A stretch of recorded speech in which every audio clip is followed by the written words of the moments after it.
actually does have size on Wasatch in terms of the offensive line and defensive line. And that time, Park City easily dominating each one of those plays. So, back to punt is number 46. No, excuse me, that's number 88. And that is Joseph Heyer. No, that'll be Fisher Brown. Fisher Brown gets the kickoff. Looks like it gets about a 45-yard kick, and it will put Park City on their own 40-yard line to start their first offensive series of the season. Yeah, once again, the kick by punter Fisher Brown.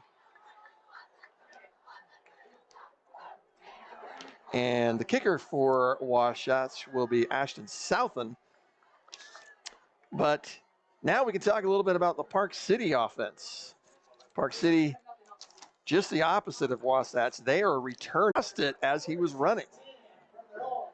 And that made it a live ball. Wasatch pounced on that fumble, and they will take over. So the first turnover of the game for either team. Not the offensive series that I think the Park City Miners were hoping for. And that easily was a dangerous play. Eisner was definitely wide open across the middle. The pass was about 20 yards, and there was only one defender in his way, and otherwise he would have gone the distance. So not only did they not get the score, but they had the turnover. So very frustrating, I'm sure, for the Miners. Wasatch runs their first play, this time a run play, and that is Chris Cook out there on the field.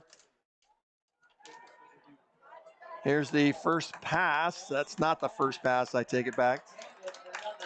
Pass across the middle by Kelson.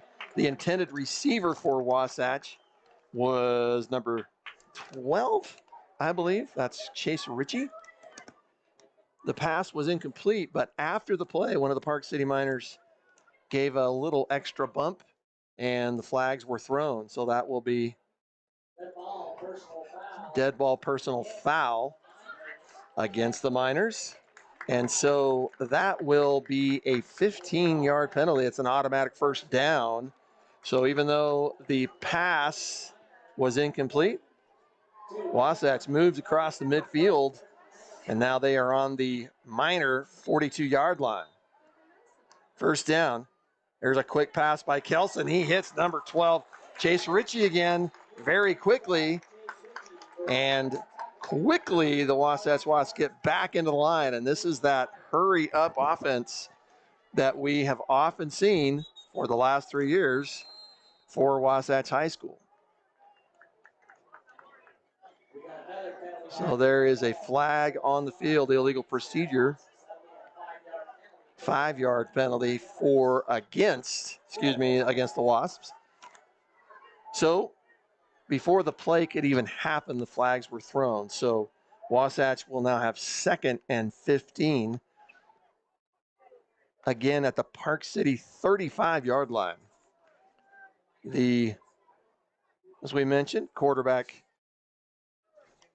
Matt Kilson, sophomore, looks to his left. He has a man open, but throws over the head of Carter Boucade. And I believe, and also looks like Chase Ritchie was in the route as well. Once again, the speedy offense. No huddle offense for Wasatch. It'll be 3rd down. This time the pass is complete to Joseph Heyer. He breaks 2 tackles and makes it down the field for a Wasatch first down. A big play. Mac Kelson after the first here. Here we go already. The next play, 1st and 10 on the Miner 15-yard line. There's a run up the middle, this time by Chris Cook. We'll talk about Chris Cook in just a little bit, but once again, already 2nd down. There was maybe a yard on the play, and there's a pass completion again to Joseph Heyer. Heyer makes it all the way down inside the 5-yard line. And it looks like they will place that ball on the 5-yard line. So it will be, I believe, 3rd down. Now it's showing 2nd down. So holding call, however, another penalty. That's already the 3rd penalty against the Wasps. So as a holding is going to bring that ball clear back from the 5-yard line of the Miners, clear back to the 22. So it'll be 2nd down and 20 yards. Kelson is going to avoid, throws the pass, gets it to Chris Cook. Cook runs to the right. He comes all the way down to the 10-yard line of the Miners. While we have a quick second between plays, Chris Cook was interviewed. We talked to him earlier this week. I had a chance to interview him for a few minutes. Cook's going to get the ball on 3rd down. This time he is met by a heavy front line. Looks like the tackle by Braden. Sorry, I said that wrong. Braden Byer of the Miners. That will bring up 4th down. It'll be 4th down and 7, and it does look like the Wasatch kicker, Ashton Southam, is going to come out, and it looks like it will be attempting a what is looking like about a 27-yard attempt for Ashton Southam. Southam with a chance to put the first team on the board in this game. Kick is up, plenty of distance, and it is good. Wasatch takes the first score of the game with 7:48 left here in the first quarter. So the first score of the season for the Wasps is a 27-yard field goal by Ashton Southam, and the Wasps will take this first lead of the game. We were talking just a minute ago while teams are getting ready for this. We were talking the interview with Chris Cook earlier this week. Cook, of course, one of the top runners in the state last year. One of the most durable. He's just a solid mound of muscle and very reliable. Had multiple games over 15 carries a game and a couple of games over 20 carries a game. During the track season, Chris Cook injured a hamstring. And when we were talking to him, he said that he was able to, he enjoyed track, gained some speed. The injury has slowed him down. It took a while for him to feel 100%. In fact, on Monday when we talked to him, he said he wasn't quite 100%, but he was feeling very, very good. And so we would be happy to see him very often in this game. The kickoff going into the end zone for a touchback. So the Miners will take over at their own 20-yard line.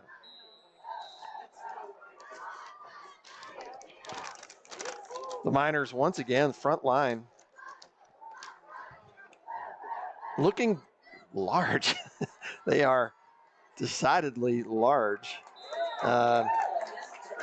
Wasatch only showing a 3-man rush. The quick pass by Tabarachi to the right, to the inside part of the field. Intended receiver was Joseph Eldridge, just went short. So it looks like there will be some discussion with the officials. And that's what I wondered. So what they were discussing is the fact that it might have been behind the line of scrimmage. If that was the case, that would be a live ball.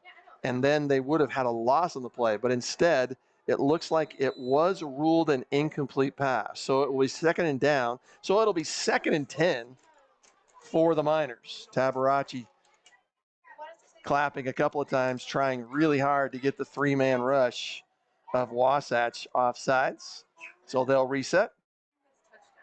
7:24 left here in the first quarter. Tabarachi faked a handoff. He went to the left. Now he's still on his feet. He's going to run, looks like gain about 8 yards, if not 9. And this was the threat of the Miners last year. Tabarachi can throw, but he can also run like a running back. And that showed it right there. So it'll be 3rd and 2, maybe even really just 1.5 for the Miners. 3rd and 1. In motion is William McCurdy. Tabarachi keeps it again. Actually, that was a handoff to William Garner. Number 6, William Garner. That's going to be a 1st down. And we'll move the chains. Park City with their 1st down of the game. And that will be an offside. Looks like the multiple tauntings of the of the quarterback, and you can see that very often. You can see the quarterback, everyone's set, the quarterback clapping over and over and over, trying to get the defensive line to do it. That time it did work, and it was, looks like Joseph Heyer. No, that can't be right. Trying to get the numbers here. It looks like it's 80. Wow, it says 88. So we'll just have to keep looking there. It looks like the numbers, just hard to read a little bit, that went offside. So that'll be 5 yards. So it'll be 1st down and 5 for the Miners. That time, one of the offensive line jumped. That will be a false start. And it will go back. It will go back. And that will again repeat 1st down. 1st and 10, once again. That time jumping off just a little bit for the false start for Park City was, looked like the left guard. We'll have to catch his number. This time the handoff does not happen. Tabarachi runs to the left, runs to his left, and is taken down. Maybe a gain of a yard. So maybe give it 2 yards, so it'll be 2nd and 8. A fabulous, beautiful night here in Heber City. Rained just a little bit earlier. Everyone with their umbrellas, but right now it's absolutely beautiful, partly cloudy. Cooled off. Another flag. That has got to be the 7th flag of this quarter. Easy to see that this is the first game of the season for both teams. That time, another false start for the Miners. Again, I'm guessing that it's the 7th. That would be at least the 3rd or 4th. That would be at least the 3rd or 4th penalty for the Miners, along with the 3 or 4 penalties for the Wasps. And that's okay. That's what these early season, preseason games are. Tabarachi has a man open. He throws down the right sideline, and it is caught. No, they're going to rule that he did not have the full possession. That's William Garner. Oh, that's too bad. Garner looked like he had it, but then it just bobbled a little bit as he fell out of bounds. I would dare say if we had instant replay or challenge, boy, it almost looked like he had it long enough. But either way, it will be 3rd down now and 12 for the Miners. 5:24 left here in the first quarter. Yes, they are.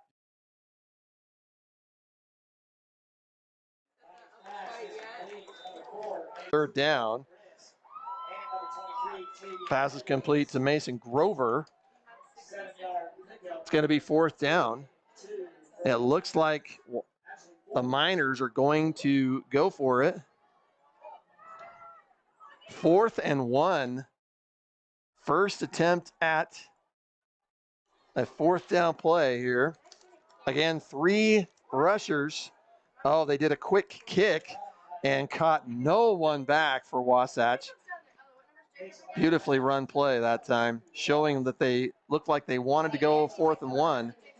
And instead, Tabarachi gave it a kick and put the Wasatch Wasps down on their own 5-yard line. Beautifully run by the Miners to put Wasatch deep in their own territory. While we're in between plays here, we'd like to thank you all once again watching here with us on Sting TV. And we want to thank some of our sponsors. Most notably, we want to mention Labrum Auto here in in Heber City. We thank them so much for their support. And the first play for Wasatch is another run play. Looks like Chris Cook maybe getting a yard or two. He is met by that big front line.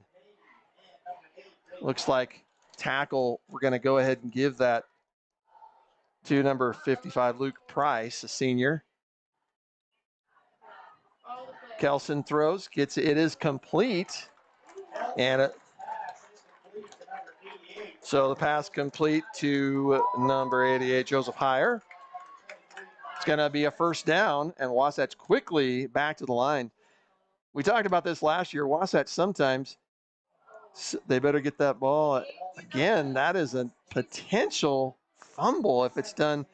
I guess the rule would actually be, so the pass was thrown, and it's behind the line of scrimmage, but I think it would be more live ball if it was thrown behind the quarterback. We'll have to check on that rule. Again, the same play to Heyer. Heyer quickly catches it, comes out of bounds. It will be third down. Third down, and it looks like they're going to place it about 3rd and 6, maybe 3rd and 5. Quickly, Kelson, he's being pursued, and he evades, throws it, but it goes into the dirt. So Kelson showing some quickness there, getting out of the pocket. And the throw was quick, but it just went right down at the feet, right at the foot of the receiver. So it will be 4th down. No, sorry, I apologize. There was another flag on the play. Unbelievable. And that's going to go against the Miners. I'm not sure if that was did you hear what the penalty was? I want to say I just heard the announcer say it was a roughing the passer. So after the throw, he must have got shoved. But either way, it was a 15-yard penalty, so it'll be first down for the Wasps. Run play on the first play is to Chris Cook. Chris Cook most definitely not showing any signs of his hamstring bothering him at the moment. He's most definitely being a workhorse in the backfield. His longest run of the night is about 7 yards. There's Kelson, gets it to Cook. Cook is going to go ahead and run it up to about the 40-yard line.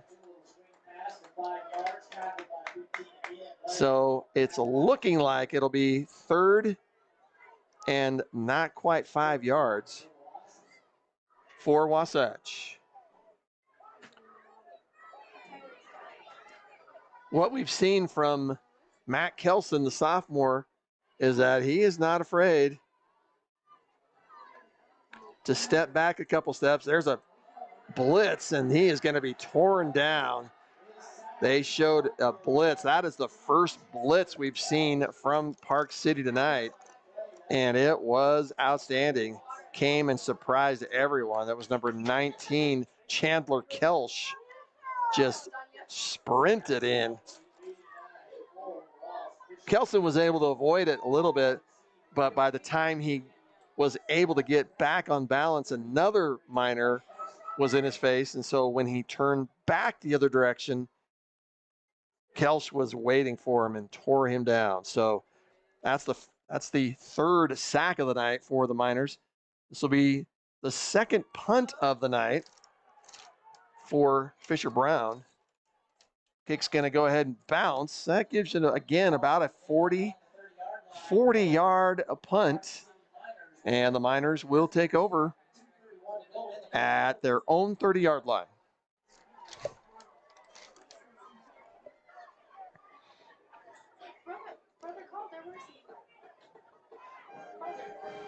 So we mentioned earlier one of our sponsors, Labrum, Ford Labrum Auto here in Heber City. They are a well-beloved sponsor of Wasatch sports, and not just the sports, but the high school. Tabarachi hands it off. It looks like he hands it to, it looks like Mason Grover. Grover is met by the line of Wasatch, bounces off. I believe it looked like they might have lost a yard, but they are placing the ball right at the line of scrimmage. So it'll be 2nd and 10. But the mentioning earlier about Labrum, Labrum Auto, not only a sponsor of the sports, and that incomplete pass by the Miners will cause a 3rd down, but Labrum Auto does an outstanding service to the community here in Heber City. They donate a car to students in what the high school calls the Cool to Care program. The Cool to Care program is a encouraging students to do good things, where they receive the passes complete. A fabulous catch that time by Max Grizel. That's going to be a 1st down, and that was desperation jump. That's going to be on Sports Center tonight. A fantastic catch right about the midfield. Looks like they're going to place it on the Miner 43-yard line, nearing midfield. Outstanding catch again by Eldridge. But Labrum Auto has donated these cars for the last, I believe they said it was the 12th car, or this year will be the 12th car that they give to the students. And they do it in a drawing where the students need to show outstanding effort in both the classroom and anywhere. There's Tabarachi, keeps it. He's going to do right near midfield.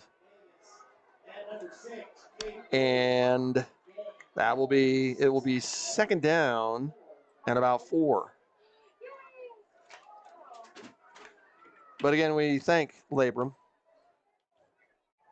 for all they've done. It's amazing. Well, giving the car to the students wasn't enough. 3 years ago, they started giving a car also to a teacher. There's a handoff, this time to Braden Byer. Byer muscles his way with about 4 wasps on his back. And I believe they're going to award him the 1st down. Byer was met 5 yards from the 1st down and literally outdueled and outmuscled the tacklers for Wasatch. So he's going to get rewarded with a 1st down. So it'll be 1st and 10 in Wasatch territory, the 47-yard line of Wasatch. Handoff for the Miners. Tackle met that time by Garrett Christensen. Saved a good run that time. But it will be a gain of 3. So it'll be 2nd and 7 for the Miners. You'll hear us often talk about Labrum and one of our top sponsors for Sting TV. So that run by Tabarachi, he will gain 4 yards, and that will end the 1st quarter. So while we're in this 1st quarter, we're going to go ahead and take a break. Thank you for joining us here on Sting TV. We'll be right back.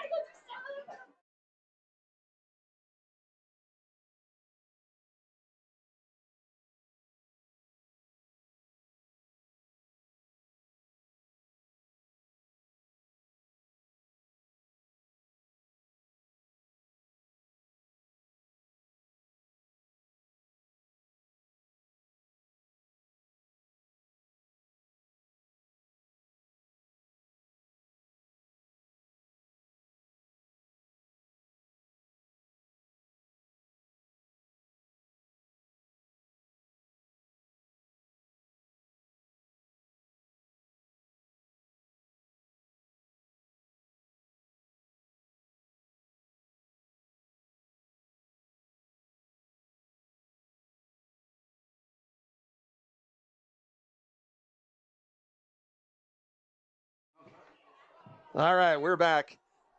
First play of the second quarter. We do want to, again, thank you all for joining us here at Sting TV. We know that we are having some technical difficulties, and our crew here is working on it. Apparently, sounds like the sound is working okay, but we appreciate your patience. Again, our Sting TV crew is working on it. So we will continue on like normal. So it'll be second down after that first run. Tabarachi's looking left. He's going to throw. Pass is complete to number 4, Mason Grover. Grover gains about 4 yards, and that'll be a first down. And so they will have 1st and 10 on the Wasatch 35. And there is yet another defensive offsides. And that will be Austin McNaughton, a very frustrated Austin McNaughton coming off the field, angry at himself. And you know what? That's how this works. First games of the season for both teams. And neither team has been without their mistakes.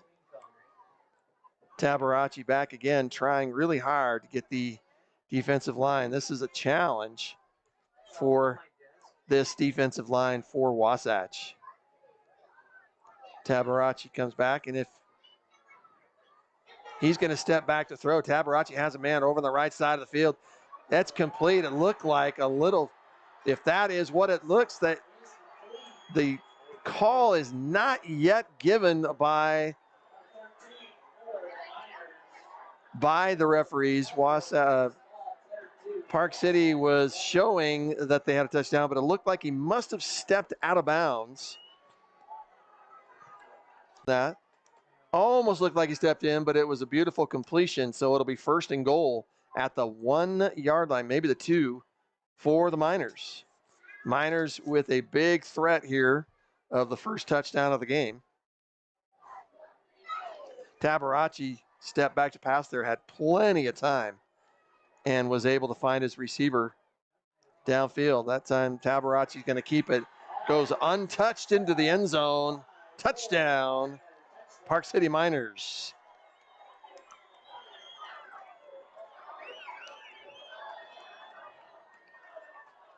Park City with the big play there right before that, the pass down to the right sideline. And to the game here for the extra point for Park City is Pratchett Hunter, I believe. Yeah, I said the wrong name. Hunter Pratchett. He will step in. Pratchett, small little guy, and he gets the kick up through. I am willing to believe that Pratchett is not the regular kicker. In the way that we see the Miners celebrating. And I did see another kicker before the game kicking. We'll maybe have to check that out. Hunter Pratchett, a senior. And that kick is good. So that will give the Park City Miners first touchdown of the game and the lead of 7-3 with.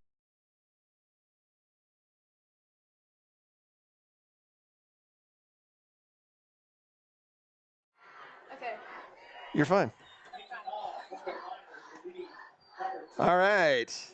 Park City Miners up 7-3. That touchdown, Blake Tabarachi, his first of the season, running it across the 2-yard run unscathed and untouched into the west side of the end zone of Wasatch. So the kickoff for Park City, number 28, looks like Jacob Lehman.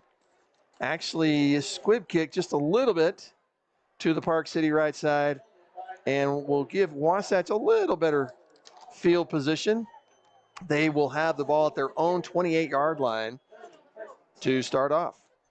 What we've seen so far from the new Wasatch offense. Young sophomore Matt Kelson doing an outstanding job so far. Got roughed up a little bit on the first series, but then from then on was showing great poise and ability of being able to run the offense. There's Kelson. He's going to get the pass to Chris Cook. Cook's going to break a tackle, gain about 7 maybe. Again, Chris Cook not showing any signs of the talked about earlier hamstring injury. Quickly, the second down. Pass is going to be complete this time to Crew Erickson. That is I believe, the second reception from Crew Erickson tonight. Crew Erickson at one time last season had played several downs as quarterback. The pass that time by Matt Kelson, incomplete to Bucad. Does anybody know the pronunciation of that name? We apologize. That'll be Carter Bucad. Bucad, okay. This time the pass complete to Crew Erickson. Erickson's going to get the ball down near midfield. It looks like they're going to give it to them on the 40, the Wasatch 40. Handoff to Chris Cook. Oh, and by number 19, Chandler Kelch. If not, he had 20 yards of open. So that'll be first down, though, for Chris Cook. Kelson's going to fire quickly to Crew Erickson once again. Erickson's going to break a couple of tackles. Gets down to in minor territory. Again, running that quick offense. There's, once again, Chris Cook given the play. Gets again about 2 or 3 yards. So it'll quickly be third down and still 3. And without hardly breathing, here's the play. Third down, Crew Erickson.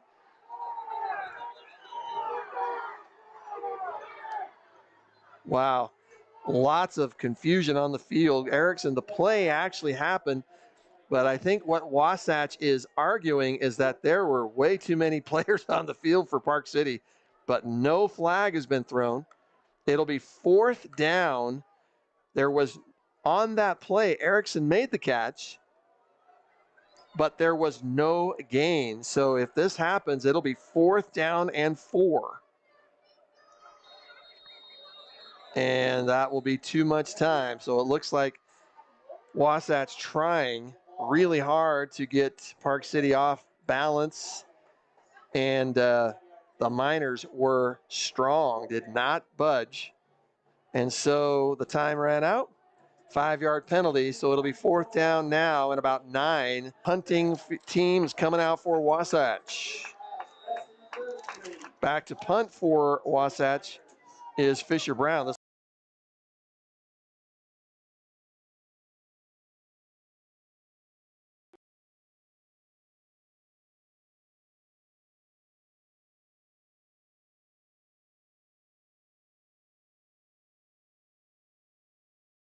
Will bounce into the end zone. The kick was low and deep, but just did not get enough time for Wasatch to down that ball. So the Miners will take over at the Wasatch, at their own 20, at their own 20-yard line. About 8:25 left here in the first half. And yeah, massive frustration. We're looking at the sideline.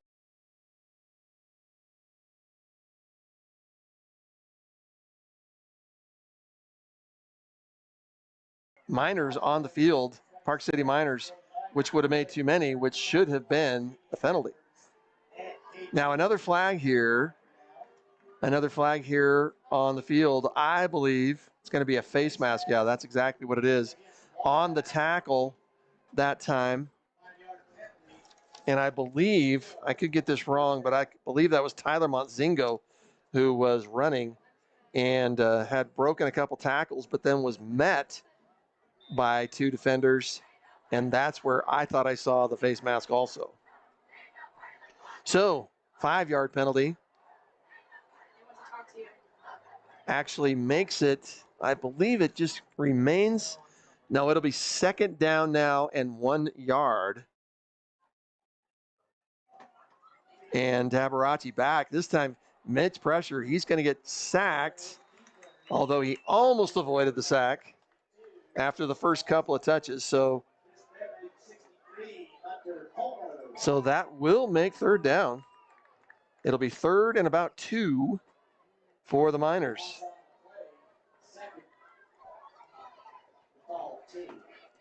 Tabarachi back in the shotgun in the backfield with him is Grover, Mason Grover. You know what? And I think I may have just read that wrong.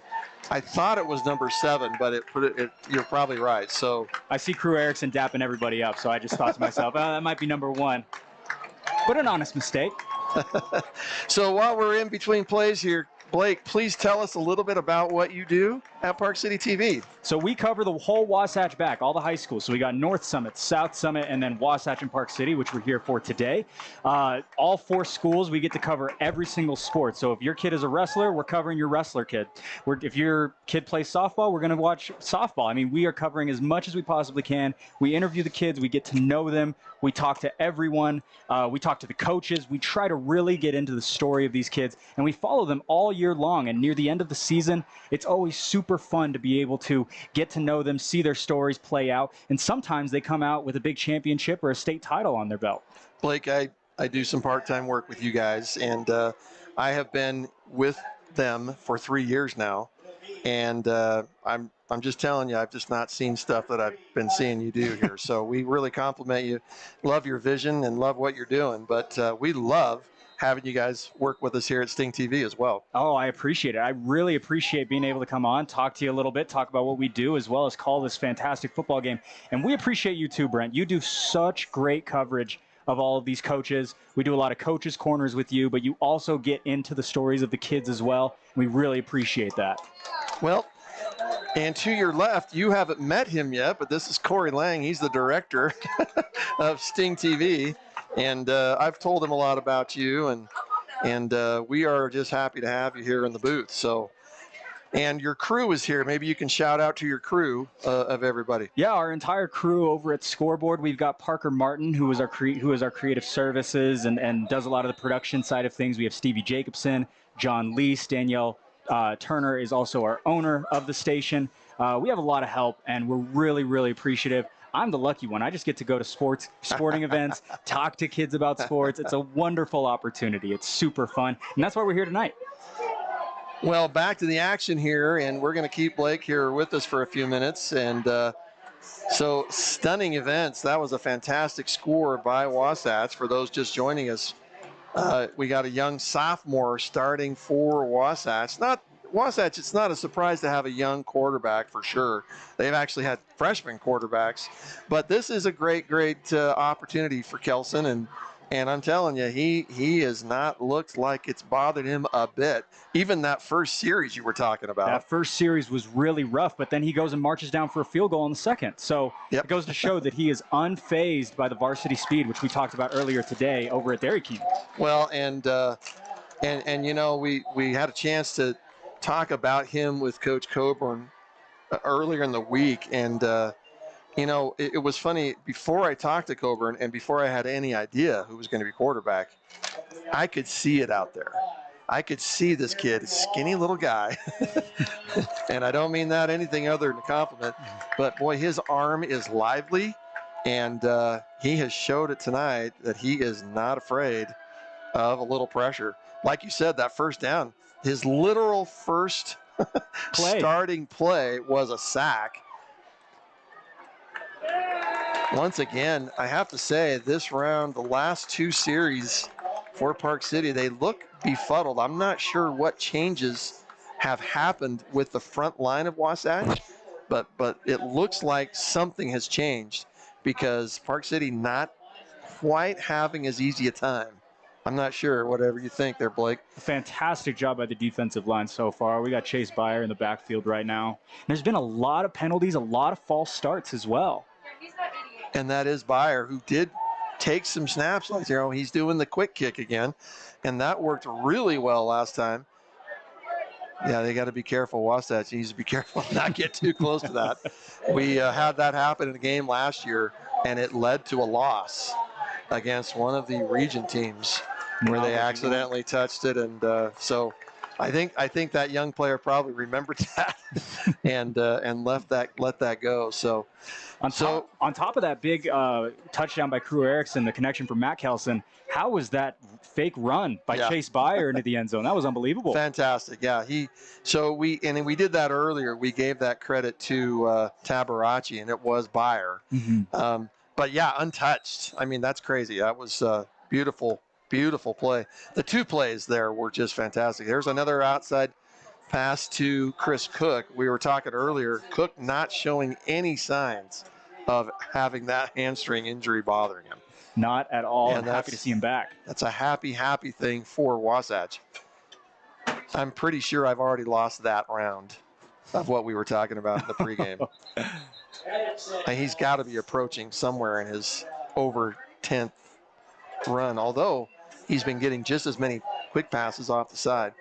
Crew Erickson with the reception there. Quickly, it's already third down. Wasatch not gaining any ground this time. This fast no-huddle offense, again to Chris Cook, and I think that's going to be another loss. Yeah, the quick no-huddle offense really, really worked well for Wasatch last year and really did well for them. So far this game, I'm going to give it about a C grade. Doesn't seem to be working quite as well. And but, the Coach Coburn believes strongly in it, and I believe the more you do it, the better you get at it. Well, that's definitely something that we'll want to talk to Coach about after the game. See what he has to say. We'll have it on the scoreboard. See what he thinks about the no-huddle offense. It is Matt Kelson's first start. It is the week 1 of the high school football season. By week 7, 8, they'll have those kinks worked out. Yeah.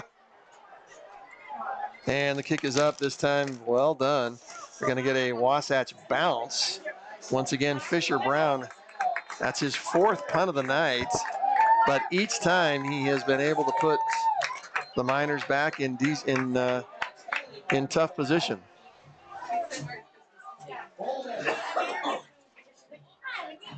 So we have another transition here. The Miners will take over right near their own 20-yard line. However, we're looking like, was there another flag? We'll have to check on that. Just a minute 35 left here in the first half. Blake, what is your grade right now? It's a very close game. We had a lot of penalties. I'm thinking both teams have had 4 or 5 penalties just in the first half. I'd say the second quarter has turned up a whole lot more than the first quarter. Second quarter, we've seen a little bit more scoring, a little bit more ball movement. But again, you got to give the hats off to the defense in that first quarter. It was an unbelievable performance by both sides, stopping their big offensive powerhouses. Mason Grover getting stopped a lot, Chris Cook getting stopped a lot. And so really, it's just been an ode to the defense more than anything. But now we're seeing a little bit more offense, a little bit more points on the board with 1:35 left to go in the first half. It's been very fun so far. It's going to be an exciting second half. I think the butterflies get worked out here in the first 30 minutes of football. Second half is going to be a little bit more star-studded, a little bit more exciting of football, I would say. So there was a penalty on the punt, and it looks like they gave a holding violation to the Miners. A little confusion on the field. I think there has been 2 different things that I'm guessing maybe also first game jitters from the referees. But so it does look like after the punt, it looked like the punt was originally going to be right about the Miners' 21-yard line. It looks like they are going to line walk off another 5 yards. No, 10 for the holding. Yeah. So Miners back a little bit deeper in their own territory to begin this series. A lot of offensive penalties so far for Park City's offense. They've been pushed back multiple times now by the referees and sometimes 2 or 3 times in one drive. So yeah, going to show again, we're getting back into football mode. We're getting back into feeling ourselves on the field and things like that, understanding what's going on. I would imagine the holding violations you almost want as a coach, right? Like the coach is looking for aggressiveness and things like that. There's a helmet flying off. of one of the Wasatch players, which means he has to come off the field. A nice run by Mason Grover there. Opened up a nice opening. That was up for probably 9 yards or so, maybe a little bit more. Which would be his biggest gain of the night. He has, like you mentioned, we talked about him just a little bit earlier about his injury last year. We're happy to see him on the field. And there you go. That's his first big run after several attempts. So it'll be first down for the Miners. Again in the backfield, Tabarachi going ahead. He's going to step back and throw now. And I'm saying Tabarachi, that's intercepted by Wasatch. And that was not Tabarachi. That is Chase Byer. Like we said before, Byer had many snaps last year. He took some. That interception, I want to say, Joseph Eldridge. Thank you. There's one for you if you want. Thank you, sir. And that'll be for Wasatch. I was thinking it was Roy Lance, but I didn't see it. I was watching down there. Big pass play.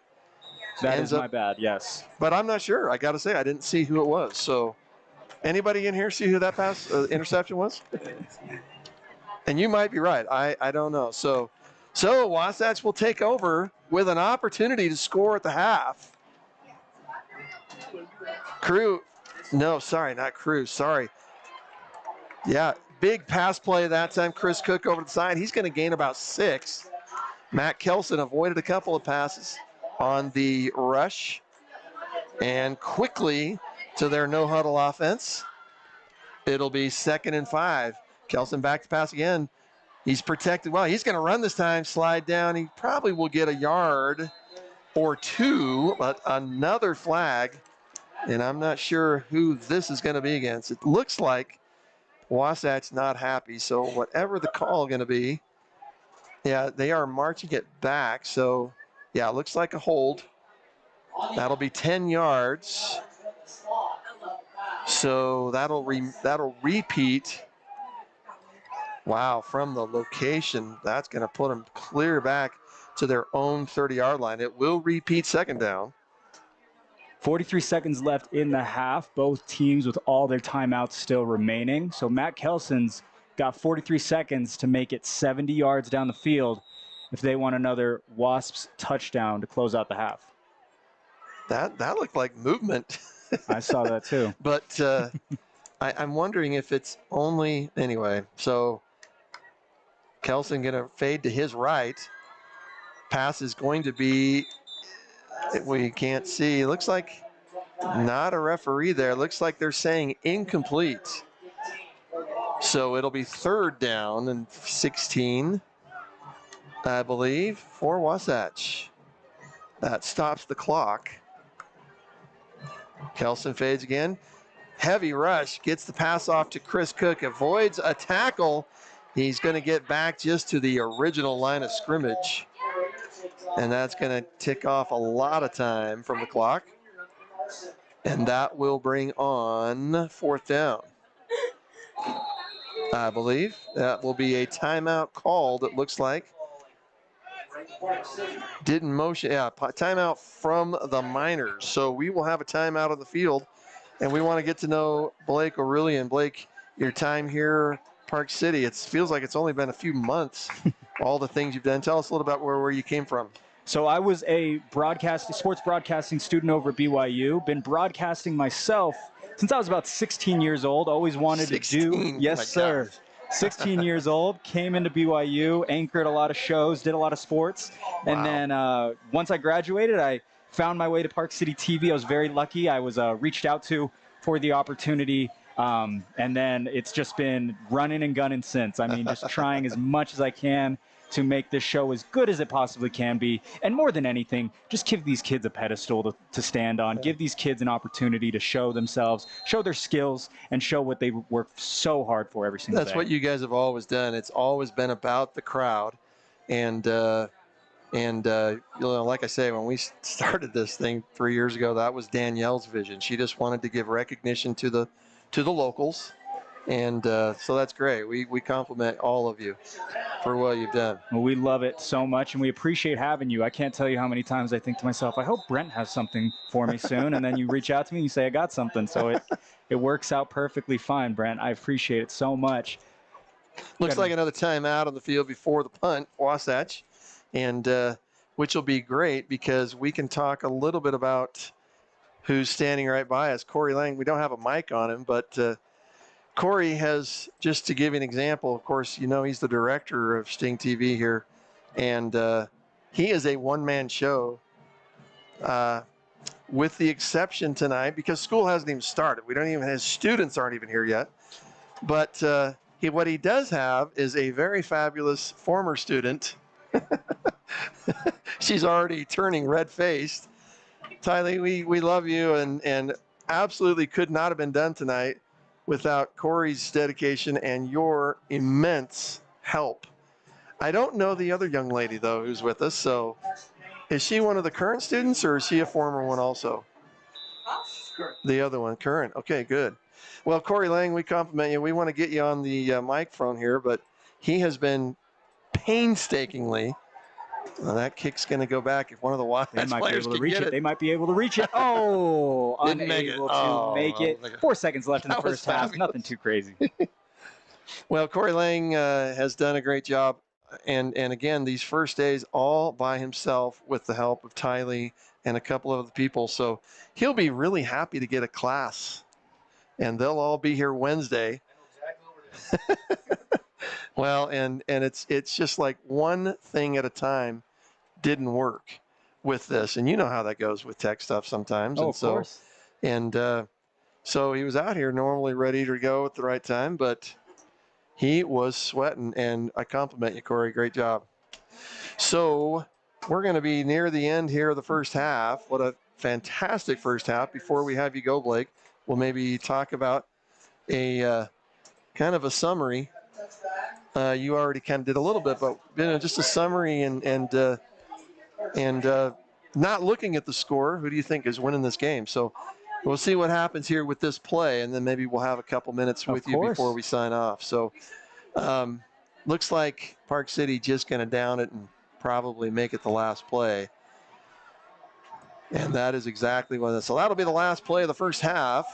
Wasatch High School taking into the halftime a 10-7 lead.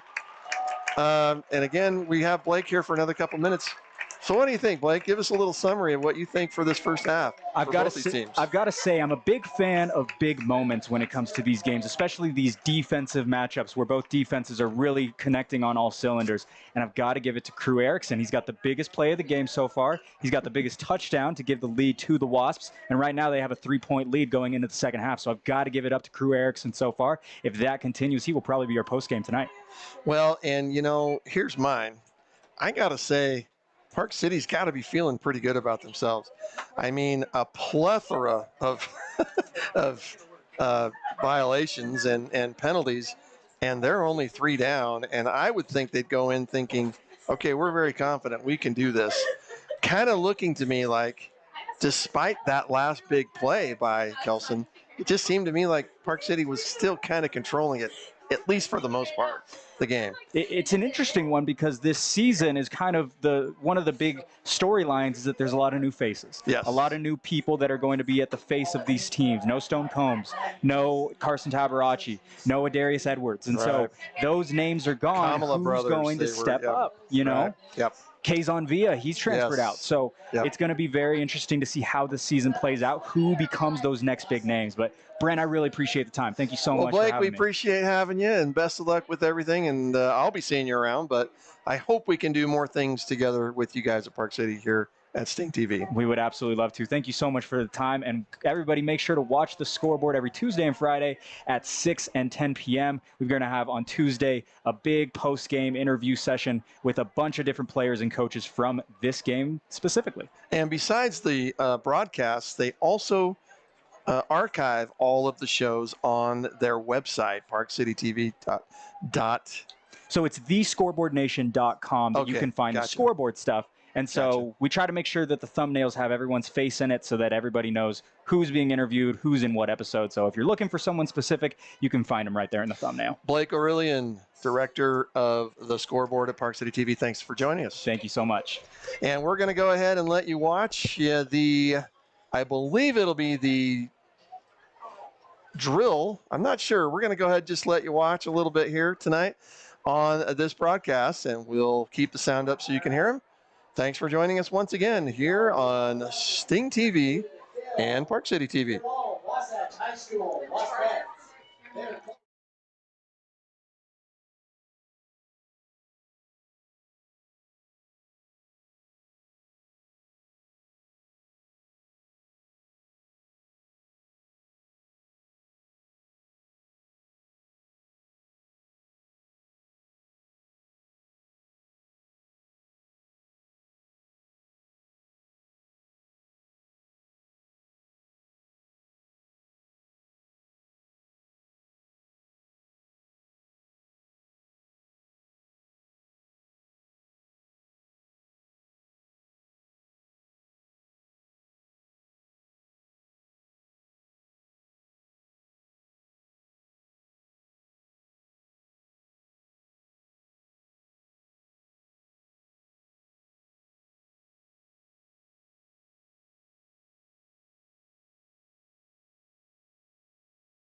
And now, up next for your halftime entertainment, we have the Wasatch High School cheerleaders.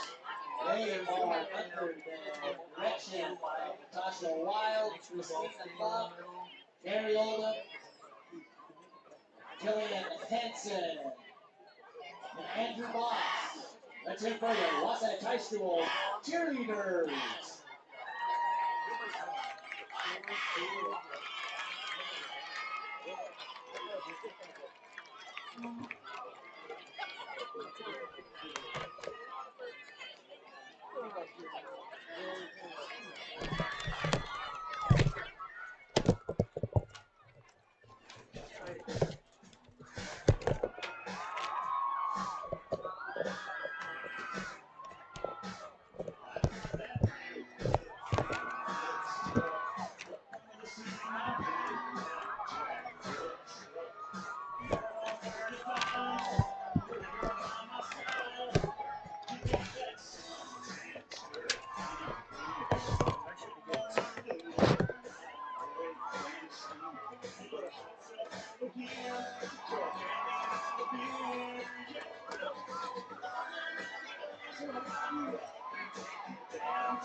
Took something from me that I should have checked the sources, resources to know that it doesn't accept the full responsibility. I had that talk with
I'm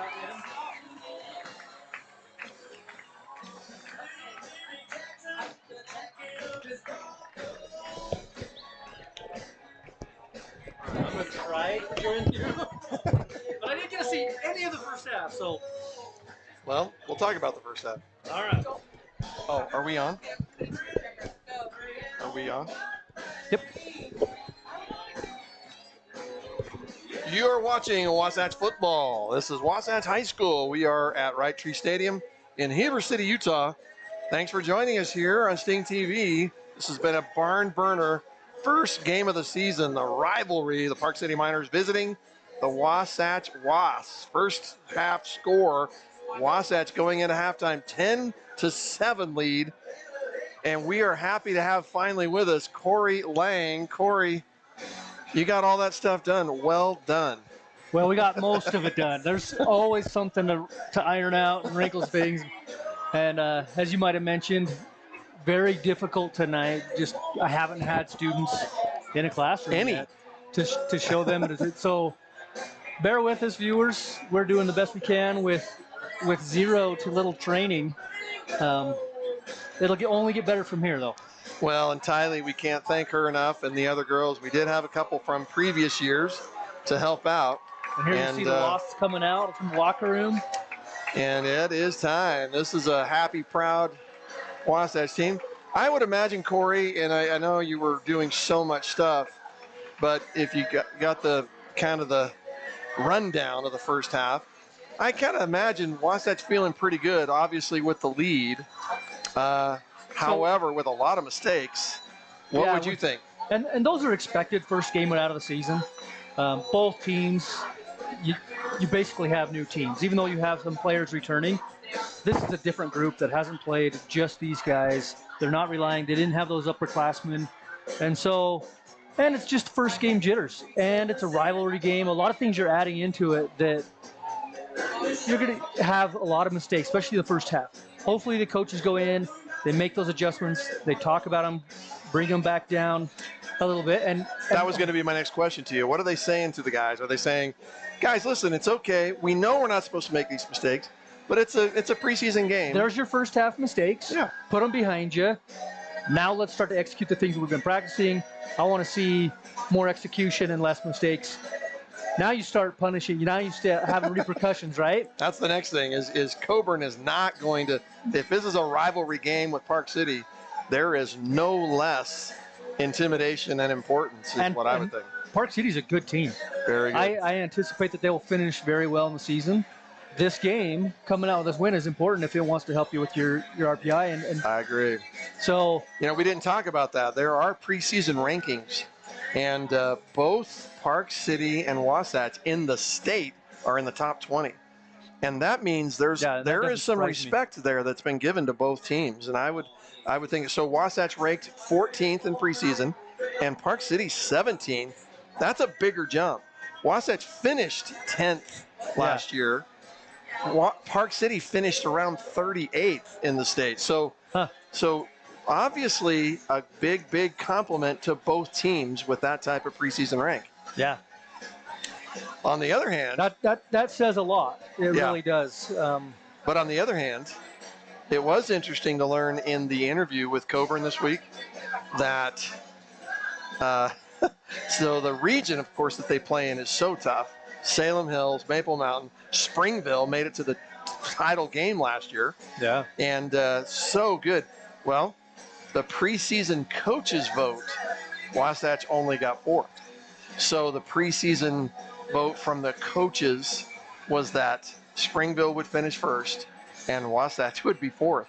And I asked Coach Coburn, I says, does that make the guys a little angry? He says, we haven't talked about that much, but, we got to earn it. And it's a tough region. Yeah. So it is. And I'll agree with that. Yeah. With this team, it's an unproven team. You lost a lot of depth, yeah, a lot of key players from last year. And so when he says you got to earn it, yeah, that would be my opinion if I were a voter. Yes. On any way going in. I'd probably put them somewhere in the middle of the pack. They're not bad. They're well coached. Yeah. But they're unproven. In the So- Region 9, it will be. It'll be an earning. And that's a tough region, really tough region. And Excuse me. so it doesn't surprise me that they're 4. From again the coaches, but again the state Right. giving them some love at 14. That's in the state. Yeah, and I think that's So- pretty generous. And And, a lot of times I don't know if the state knows the They may actual not. players that left and Yeah. the ones that stayed and what the changes, and I think they go a lot based off of results of how they ended the season. Yeah. They might not even know the players that transferred out and went somewhere else, and I don't know. I don't know agree with that. Who's And putting that? But I would think that too. And I think the region, knowing again, like you said, the impact that those Kamala brothers and am I saying that name right? What was their names? Last name. Anyway, and the one graduated, but the other one was Jaron Kalama. yeah, And was going to come back, but he transferred. And then, of course, quarterback changes, 2 of them in the last year. yeah. So Kazan went Tim View, I believe. And, Yeah. those are some big roles and shoes to fill. But I've heard most of what I got in the first half was just by listening. Here's a good return. Looks like that's number 25 from Park City, coming almost right off the end zone line, right off the goal line. I actually think it was 26, McCurdy. That would make sense. Nope, you're right. The announcer called 25. So Jack Stouffer. McCurdy's a great athletic family. Mark McCurdy, Oh, wow. Fantastic. Yeah. boy, he was fun to watch. William McCurdy, only a junior. That was going to be the other thing. So talking about Park City, they are in a different situation where they have some great players coming back. Now, they did lose some defensive line, I think, but some great players coming back. They lost some good players. But, having Tabarachi come back as a quarterback, he's going back to pass, and he's running to the left side. He's going to run out of bounds. And that's a decent read. That's a really good read. Drop back, check your receivers, nothing there. You seize the open side. I'm surprised it was only a 2-yard gain. It looked more like a 5, but I guess he stepped out a little early. I was going to say, if you get 5 yards every time, Yeah. I'll take that every time. Yep. So Tabarachi switching a little bit back and forth with at the quarterback with Chase Byer. In fact, am I looking at? I think that's still Byer. Actually, we were saying Tabarachi. Tip drill almost got that is Byer. Byer is quarterbacking. I don't know if we've seen Tabarachi since halfway through the second quarter. Interesting. And he did that last year. I remember Byer came in and took some snaps, and it shows his stats that he had throws and runs. So, and that might be the coaches, first game of the season. Let's give them each a shot, a quarter or whatever it is that they're doing, and then they'll make the decision based on game results. It's one thing to see kids in practice. Oh, what a great scramble out there to catch up make that first down. That was making something out of nothing right there. Exactly right. He had nothing, and he faced 2 Wasatch players and he outdueled them. And maybe it's these kind of plays right here that you get in a game situation and third and long, and he scrambles and picks it up. Maybe that's the difference in the quarterback change even. We don't know what the coaches have seen. Chase Byer in the backfield, steps back, pass is complete to 26. That's William McCurdy. McCurdy actually runs back and loses a little bit. So from his catch, if he had just dropped it, would have been 5-yard gain. It would have been. Instead, he ran back and ended up only being a 1-yard gain. So the Miners, it's so much easier to talk about them because they don't have that no huddle offense. Although they don't huddle even, they just don't do it as fast as Wasatch. Yeah, they're getting the calls in from the side there as they get set. Coaches can make a read, make the call in from the side, and they take their time with it. And then it looks like they're just content on trying to Byer stepping to the right. He's going to run. It's a tackle. Yeah. Another great run. Looks like he's going to gain about 7 or 8 and very close to the first down. They're going to give it to him. Oh, that's a generous spot. Now, this is some quick no huddle offense. They're using those receivers to just stretch that field out, bring the defenders to deep. And they are very content trying to get Wasatch off sides, which they have done 3 or 4 times. But this half, I would imagine that would be one of the speeches at the half.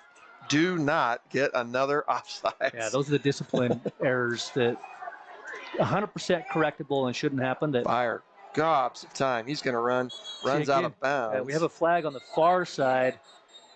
But again, he drops back, looks deep, pulls the defenders back with those receivers, makes them commit, and then he finds an open seam and takes it. This is kind of what I pictured Tabaracci doing. He was a runner as well as a passer, but boy, Byer in control at the moment. Now the penalty, once again, we are definitely approaching 20 penalties for the night, and we're just barely into the third quarter for both teams. And as you mentioned, early. I mean, you expect some, but you're never happy about them. Yeah. That holding is going to cost the Miners. Really good momentum, really thing going here, and a big holding penalty right there. Yeah, even on a game play, it's going to hurt you and set you deep 1st and 20.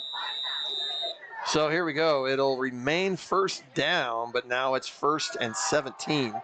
Here's this time. That is Braden Byer.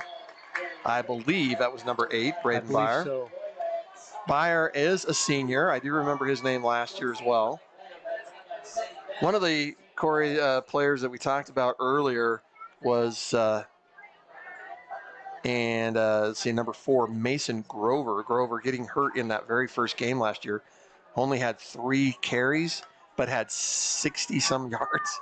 And it was a devastating loss to Park City. He's back in here, but boy, so far it really just hasn't looked like he's on track. Oh, he's got it. Byers got a man open. 13. Oh, and he is gone. That is Joseph Eldridge. Touchdown, Miners. And I was just going to say before the play, it was an interesting play call, 1st and 20. You go with a run, showed up on the right. That's got to be a setup play. You're not trying to get 20 yards on it. Right. You're setting up for the next one. Okay. And they got him to bite. He got behind the defender.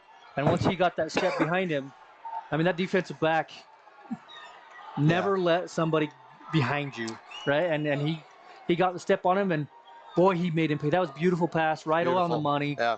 And missed tackle. What a great game so far. Yeah, momentum, obviously, the big news of this game. One way, then the other. Earlier in that first part of the second quarter when they did that kick is blocked.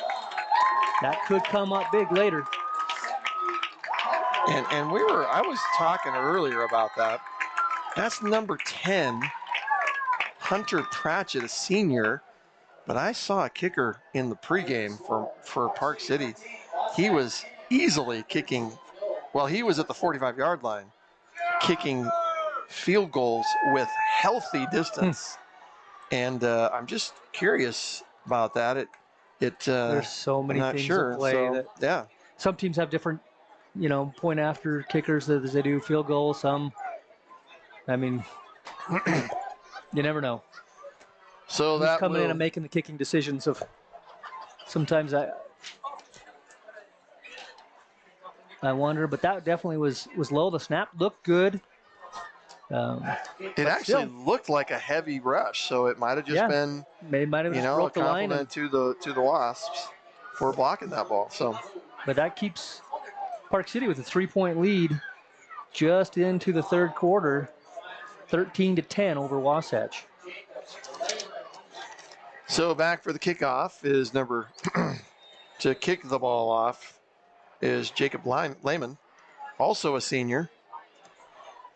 And they've done some pretty short kicks. Yeah, it just almost looks like it's planned. I mean, I've only seen a couple of them as I was running around in the first half, but. So Osborne with the reception, and for Park City, that's Trey Bishner with the tackle. Wasatch will take over at their own 32-yard line. Decent field position. And once again, we will see the young sophomore for Wasatch, Matt Kelson. Step back in the backfield with Kelson is Chris Cook. Cook will get the handoff. He's going to try and swing around the left side. He is met quickly first by number 19, Chandler Kelsch. Kelsch has been absolutely outstanding on defense for the Miners tonight. Just seems to be a little bit everywhere. The no huddle offense. Kelson will get the ball off again to Chris Cook. Cook evades 2 tackles, but can't get back to the line of scrimmage. So it'll be another no gain after the loss. So it is 3rd and 12. Yeah, not how you wanted to start out coming in the second half with your offense or your defense. Kelson is, yeah. and he will be knocked down. He looks like, yeah, he's hurt. So he is limping badly, his left leg right at the end. I thought I saw somebody hit him. Kind of funny as he was going down, and he is limping off the field. Not a good sign. Matt Kelson coming off the field limping. We'll have to just keep an eye on that. Other quarterbacks, of course, Crew Erickson took some snaps actually last year, and they decided to put him at the wide receiver this year for his athleticism. The kick is up, and it is fumbled but recovered. And that is 23, Miles Preston. Did I miss that wrong? I believe you're right. Okay. Fumbled it a little bit, but then was able to land on it and kept it. The quarterback spot was a big question mark going into this with Wasatch, with Kazon leaving to Timpview, who, by the way, is on top of 6A champ Lone Peak right as we speak. Oh, really? Wow. So doing well over there. Yeah, it's too bad. But that's the question mark and the unproven, reps. Crew did get some last year. Yeah. He's a great athlete, as you said. He's got height and speed, and I saw a lot of improvement in his JV games and the other ones last year. So, but again, he came into that last year without any experience either, very unexperienced. So every snap is crucial for him on experience. And Chase Byers still in the game as quarterback for the Miners. And why wouldn't you? He had such a great last possession. And very favorable field position here, right on the 50 with 7 minutes to go in third quarter. That run by Byers got 2 yards. Wide open is William McCurdy. It's going to be a first down for McCurdy, and they will move the chains. The momentum most definitely you gotta on the side of the Miners this half. You gotta account for an athlete like that. You gotta have a body. At least knowing where he's at, not giving him that much space and room. He's the type of guy that yards after the catch could be a lot higher than the pass itself. So in motion is McCurdy again. Byers going to swing right. He's going to get the pass off. Great read. It is caught. Mason Grover. There's a flag late, very late after the pass. Grover gained about 5 or 7 more yards. And once again, brilliant Chase Byers. Illegal receiver downfield is the call. And that would make sense of why it came right after the pass. So that will march off just 5 yards from the line of scrimmage. But that will lose it down, I would imagine. No, they're still saying it's first down. So 1st and 15 for the Miners. Again, trying that clap, quarterback clap, trying to get the defense off. And I would imagine, as we talked about, Byers going to get the pass off. It's going to be caught by Miles Preston. I just actually wonder if Tabarachi's hurt. Yeah, I haven't seen him on the field at all, and I'm wondering if something's happened there.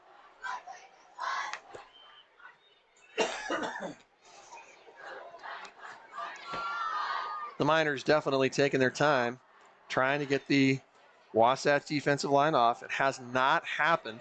This time Byers is going to be chased, but he's going to get away, and he is going to get a gain. So that will be an 8 to 9 yard gain for Byers. Absolutely dangerous this half. Yeah, his feet are what are beating the Wasps right now in the second half. From what I've seen, it's his reads as things break down, finding those seams and making guys miss.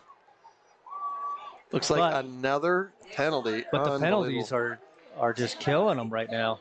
Yeah, if anything hurts, and that'll be clear back from the, oh my heavens, look at that. Clear back from the infraction. And so now, instead of it being 2nd and 4, it's going to be 2nd and 30. Actually, 28. Wow. Yeah, if there was anything that was going to be, that's an illegal, that's going to be another penalty. So it looked like. So far, the best offense for the Wasps tonight in the second half has been the penalties that Park City are accruing on their own. That looked like just number 23, Miles Preston, just making a little mistake there.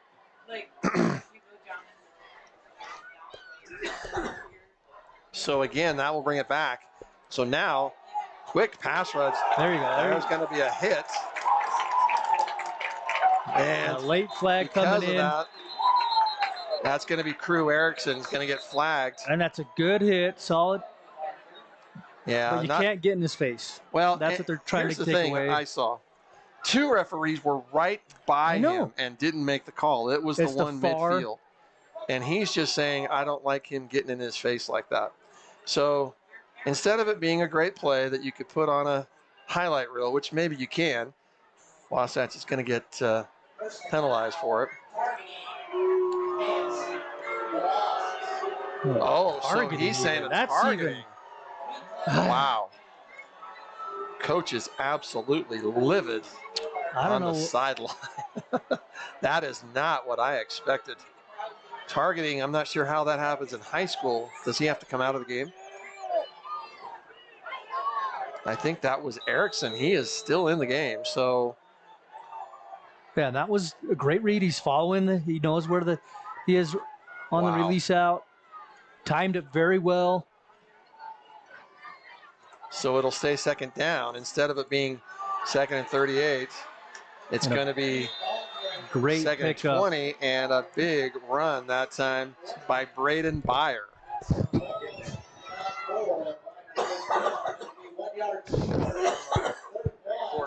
Byer's going to run 18 yards. So now it's going to be 3rd down and only 2.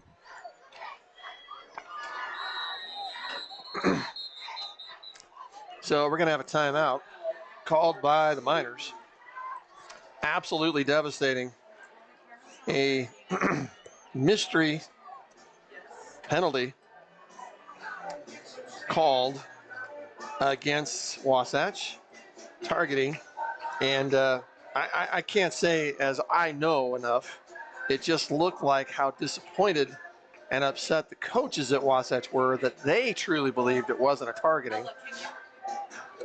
But that brought back, instead of Park City being 2nd down and 30, I believe it was 32. After 2 penalties back to back, it was 2nd and 32. Instead, the 15-yard targeting call brought Park City clear up to 2nd down and 18. And then the Braden Byer run, bringing them all the way up 2 yards short of the 1st down. So a devastating chain of events for Wasatch. And you got to give Park City enormous credit for coming back and making that big run play by Chase Byer. Yes, this down right here, 3rd and short, Braden Byer, is a very crucial. You hold him here as Wasatch and you can get the ball back. The ball's on the ground, and still Byer figures out a way. Boy, opportunity lost. Yeah, you let them. Wasatch had a great opportunity of buried them deep in a hole. And Park City getting some breaks with the call, getting some great plays off the players, digging out. Now they got a 1st and 10 from the 30-yard line. 1st and 10 from 30, and you would have to say that set of 4 plays right there could be the difference in this game. Even though Park City with the lead, still that set of plays right there we will have to look back on here in the third quarter with 4:23 left. Yeah, First and 10. So far this third quarter, Wasatch hasn't found a way to stop the Park City offense. They've been on the field a long time. They have controlled the possession this second half. And when Wasatch did have the ball, just failed to move it, failed to move the chains. And it seems so far like it has been a game of adjustments. Wasatch made some adjustments that halted the Miner offense in that second quarter and took advantage. Here, the opposite has happened. Park City has made some type of adjustments, both ends of the ball, and they are in control at the moment. Chase Beyer hits again Joseph Eldridge. Eldridge is going to come clear down. That's a 20-yard pickup. Wasatch 10, another first down, and they are rolling. To me, the big difference in this is quarterback Chase Beyer. Yes. Corey. So again, now first and goal, I believe from the 10. Nope, it's going to be first and 10 from the 11. So from what I see, the offense just looks comfortable with him at the quarterback here and running it. No rush, just this, very methodical is the word that comes to my mind of as things break down, he's going to find and pick up a few yards. And now I was much better defended there by Wasatch. Keeping him in check, having a guy set of eyes on him, so as he starts to break down and him run, you meet him at the line of scrimmage and hold it to a 0. Beyer still at the quarterback. Mason Grover in the backfield. It'll be second and 10. Park City with an opportunity to still get a first down, but it would be at the 1-yard line. Crowd is quiet here on the Wasatch side. Beyer's going to step back plenty of time. He's got a man wide open. He catches it and then is knocked out of bounds. That's, again, William McCurdy. We're starting to see the players that are looking like they're going to be the steadies for the Park City Miners. Again, he had a lot of space, a lot of open room. Corey, I would guess the 3-man rush for Wasatch is obviously to allow more defenders for the pass, but boy, it just does not seem like it's working. They're not giving up the deep ball, but they're just picking them apart, the little gains here and there and there. And there's the scramble. I believe he reaches across. Yep. Once again, Chase Beyer looking unbeatable. Was able to funnel through what looked like 6 different Wasps, and he gets across the goal line for the score. Yeah, even after contact, continues to spin, turn, drive the legs. Smart, heads up and knowing where the goal line is, reaches across. Great play by Beyer. I mean, he's been the difference that I've seen so far of just commanding this offense. Yeah, absolutely. My biggest thing that I want to see now is how does Wasatch respond when they get the ball back here in a second. If they can put together a really good drive, move down the field, then we still got Park City a really great game and a lot of hope here for Wasatch. But yeah, a lot of game left. Park City going to go for the 2-point conversion to make it an 11-point game. The pass is complete and broken up, and so it will remain a 10-19 game. But no matter what, Miners of Park City most definitely in control of this game.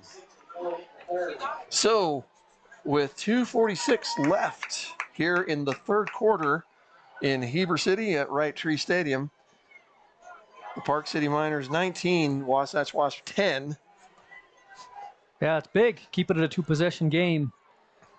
But either way, Wasatch has got to get it, convert, hold it on defense, get the ball back, and score again. Yes. And the way that Park City has controlled the clock and possession this quarter, it's not looking promising. But, it takes one play. I think the first half the scores up to this point, up till that drive, were just big plays. Right. Yeah, right. The deep balls, you had 3 really big plays for 3 scores, and now that drive was the exception, where they just picked it apart and drove down. But So Wasatch can do it. They have the athletes. They have it. The coaching staff. I'm curious to see how they respond here. The kickoff once again, just a squib kick to the right side. And receiving the ball is number 40, Calder Osborne. He gets a few yards. And I got to say, it's not for want that Wasatch hasn't had terrible field position each time. They rarely have been back at the 20. Park City is very content. That's obviously their game plan is to kick to that spot. They've done it every time. So it does look like Matt Kelson has shaken off whatever hurt him coming in that last possession. He's out on the field and in the shotgun. Kelson turns right, gets the pass off. It is complete. Crew Erickson is going to go ahead and get about 8 yards. I would like to see him used. Crew Erickson, of course, a multi-athlete here at Wasatch, had an outstanding baseball season last year and a summer league too. Crew just had an outstanding summer league, so he will come off. Matt Kelson back, 2nd and 2. He's got a man open, and it was the coach for the Park City Miners off the sideline. So it looked like somebody said zig and one said zag, and I believe the intended receiver was Skylar Dagley. He's actually coming off limping got a little bit of limp, yeah. And it looked like he kind of did what looked like he was gonna do a wide out, and that's where the pass went, but he almost went post. So it'll be 3rd and 3. Pass is complete. This time to Chase Ritchie. Ritchie gets a few yards, and that's a Wasatch first down. You know, just when you think somebody is down and out, immediately Wasatch coming out here. Again, maybe some changes, adjustments. Yes, this drive is a key drive. It's a statement drive for Wasatch. Quick pass, and that is to Ritchie again. And this is the response that I wanted to see. Come out, strike, strike, strike. Just hit them. Yeah, big play. Absolutely taking Park City by surprise. The snaps are coming so fast. Again, another. Oh, he had him. He had space. Open. If he could have hit him in the numbers there. Settle down on the throw, get it to him. I mean, you lead him out and let him keep him running. That's a touchdown. That's Carter Picard was the intended receiver, and as you mentioned, wide open. He didn't have a player within 8 yards of him. He was going to have to battle somebody after the catch, but so make that guy miss, and you had to step on him. Yeah. 2nd and 10. Pass is complete again. Put to Picard this time. This time it's good. Wasatch moving the ball. That's another first down. And I'm watching. Yeah, they're kind of playing prevent, staying back, nothing deep, nothing over them, but they're giving up chunk after chunk. As they get down here close to the red zone, we'll see at Park City how they tighten up and try to take some of those away. But I would watch for Wasatch after these short little throws, under. Right. Look for them to hit one in the corner or a fade route out. That pass was completed to Hunter Roylance? No, it was number 12, Chase Ritchie. Pass is complete again. There's a flag. That would be probably something of a hold. It would be in the backfield, but we'll just have to see. That was probably a gain of 4 yards. So if the penalty doesn't, it's going to go against Wasatch as a hold. It's going to hurt. You had a good thing going, driving down chunk after chunk. Yep. So it looks like it will remain 2nd down. But, boy, from the hold, that's just terrible from the spot. When you're getting into this range, every yard is a big difference in your kicking game as well. Yes. With 1:05 in the quarter, as you get behind on the chains, that kind of takes away your kicking game. Matt Kelson, because you've got to get 2 scores. In the backfield, he's going to get it. He's got pressure coming. Big pass. There's the deep ball. It looked like a hold, and there's no flag. The entire field. and that's I don't know if you can hear the crowd there, but everybody in this side of the stands believe that they saw. Wow. And Miles Preston holding his hands up to the Wasatch crowd saying, I didn't do anything. Wow. I don't know if we have instant replay on that, but Boy, not many happy people. Coaches Yeah, not arguing like a you were saying, lot, but my hands were up. in either case, it's third long. Oh, Yeah, that pass was up, had receiver, but boy, it was going to be right in the arms of Preston again. There's that fourth down now, and you're out of range. Well, they're going to go for it. I'm betting they're going to. Nope, they're going to be a timeout. Oh, no, there's a player throwing up. That's Preston, who just made those 2 plays. Yeah. Miles Preston getting sick on the field. It has been a hot night. If they're not staying hydrated out there, and he's playing hard. Yes, he is playing his heart out.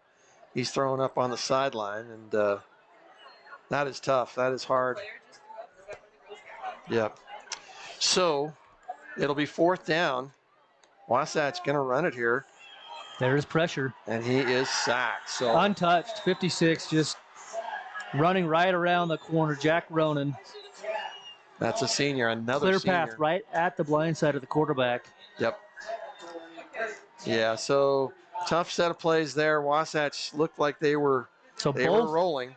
Both drives by Wasatch this second half have ended with a quarterback sack getting deep. Yeah. And penalties that hurt. Yeah. So momentum going. You got to keep that momentum. You got to keep those good play positives going.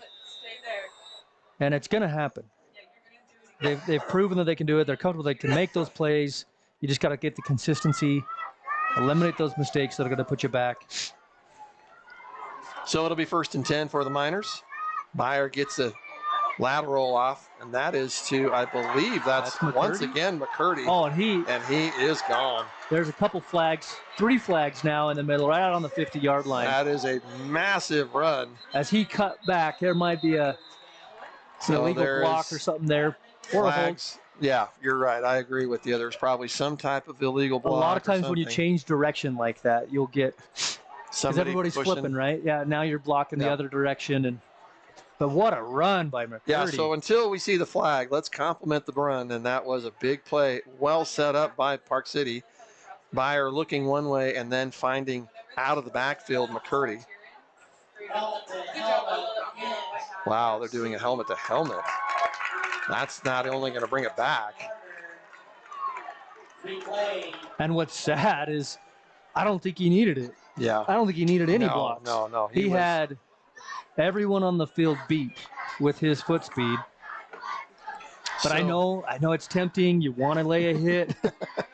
And you see something positive happening. You want to be part of it. But you got to be smarter than that. So a brief reprieve for the Wasps.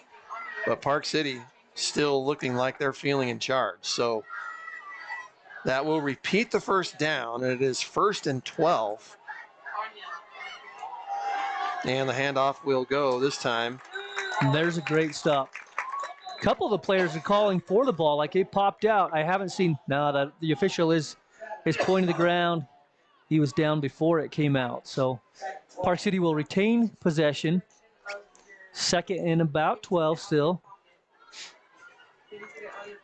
Maybe he picked up 2. Who the run was by. Was that McCurdy again? Or was that Braden Beyer? So it looks like we're going to have a timeout on the field unless the... That's the end of the third quarter. So the refs will take a quick short walk just to flip the ball on the other side of the field. What do you think coaches are talking about? I mean, Wasatch didn't have a great third quarter there.